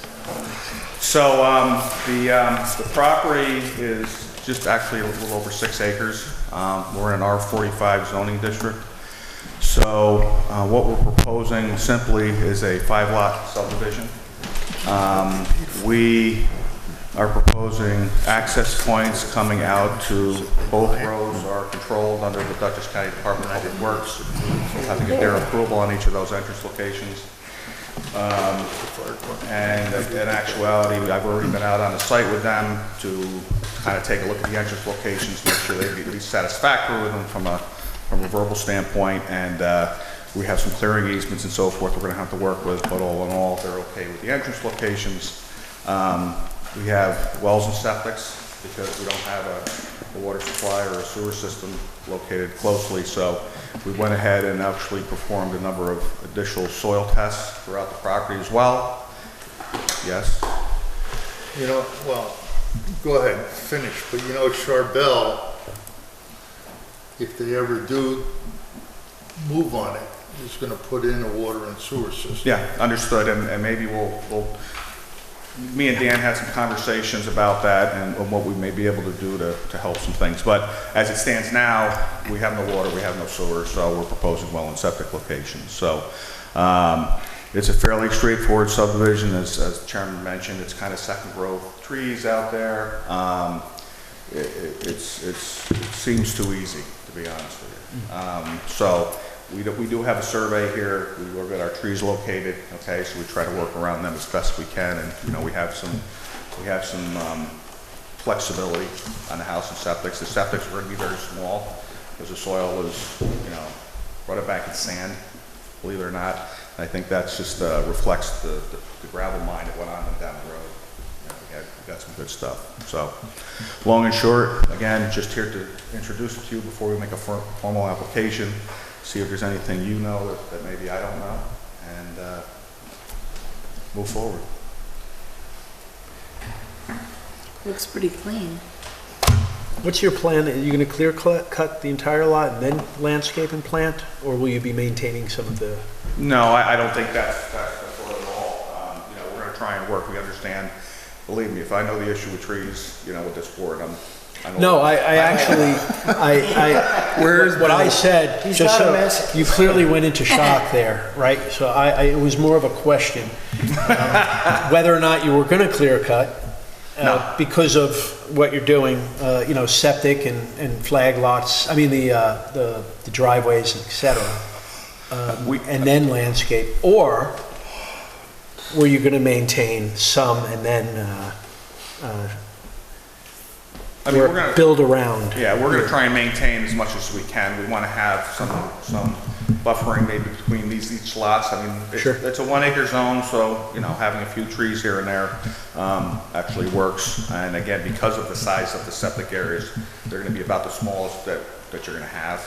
So instead of having these monster fill pads, which are taking up half the lot, that's not going to be the case. Right. So that'll help with that. So being that you offered and committed to maintaining some of the trees, right, Yes. which wasn't something that I, you know, requested, you're going to now actually put a plan together with the diameters of some of the larger ones and which will remain and where you're going to, okay, great. I think what's more important, from what I remember over there, that's like that's a shitter bush. So maintaining groupings, like you're doing, I'm looking at your limited disturbance. Yeah. It's any one tree is not as important as maintaining like a good grouping of trees. Sure. And I think your future residents will appreciate that. Having like you know, groupings of trees. Yeah. If they want to be sugar mapling or something, I don't know. Express my knowledge, but it is that forest there acts like one. It's a sugar bush. So you want to try to limit it, you know, do the tree clearing not like a clear cut, but try to maintain large groupings of trees where you can. And it's a good idea, like you suggested, to have buffers between the houses and the lots. I was thinking the same thing you were, Rob, because, you know, it is, those two roads are pretty busy, you know. But just be aware Save some money. that at the intersection, Yeah. here again, Sardell, but there will be a traffic light put in at that intersection. Yeah, I had heard that. I actually did a little bit of research. There's not a lot online that shows what was proposed there. They're probably floating around the town hall. There probably is some information, but unless there were certain right-of-ways proposed to be taken and turning lanes and things like that, I don't necessarily know how it may affect us. We're trying to keep our driveways far away from that intersection as reasonable. I don't think there were turning lanes on the final, but definitely there is a traffic-controlled traffic or emergency controlled traffic light.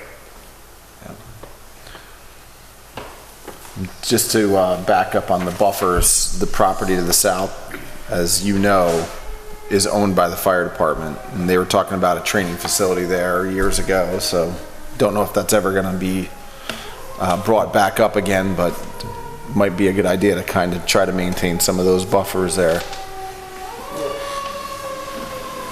Yeah, I mean, that's the biggest issue we had with Barton recently, is that, you know, he wants to build that farm market, and neighbors apparently cut the trees down right up to the property line, and so, you know, you're absolutely right.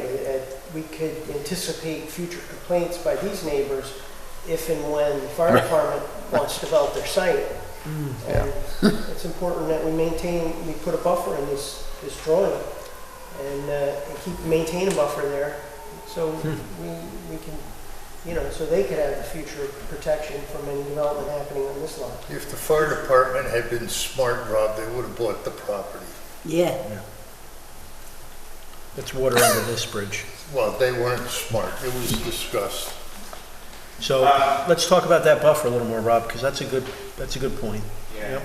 What do you think? We have some flex, as I mentioned, some flex on the septic system. We can move them around, and we've got to maintain separation. So, you know, here is the property of the fire district, and to be honest with you, I think it used to be a farm field, so it's cleared right after our property. Yep. Unless there's nothing there. So, yeah, I mean, make sure we try and use, and I can play around this a little bit too, from shipping things up, provide for that with a buffer along that line. Yeah, and I like how you're concentrating the driveways Bless you. together. Thank you. That limits the amount of disturbance you have to make to trees by concentrating the driveways, keeping them together like that. Yeah, I kind of did that too, because the county likes to kind of keep the entrances together. Kind of Right. DPW, you know, instead of all over the place, so. Yeah, sure. But, All right, cool. other than that, Is it's there all any right. wetlands on site? No streams or anything like that? No, there isn't any drainage. There's a pipe coming down.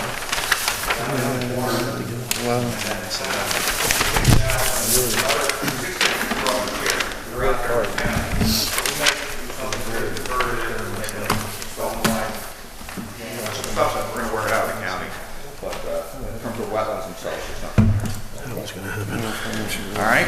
Yes. All good? It's still too much shit on that. Go for it, Michael. What's next? Thank you, Michael. Thank you. All right. So the last item on the agenda, lot line adjustment, 597 Depot Hill.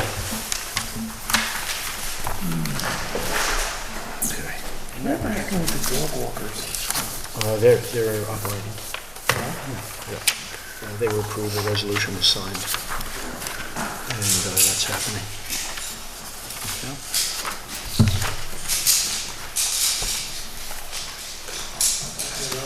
So they bought the property and everything. Yeah, yeah, oh yeah. It's actually happening. Well, that's it. Good idea. Are they here? No, Or did there's they nobody leave? here. Okay, have a good night. Oh, wait. Oh, nice. Oh. All right. No show. Dan? No show? So they didn't no-show. All Yep. right, do we have to officially? Thank you. So who are those people that were just here? I'll email Colleen, just let her know. Yeah, all right. Maybe they went home. Yeah. Possible. Dan, in regards to Barton Orchards? Hold on one second. Yeah, sure. Can we make a motion? Okay, Wrap it. okay, yep. I'd like to make a motion to close the meeting. Second. All in favor? Aye. I'm out of here. Yep, all right.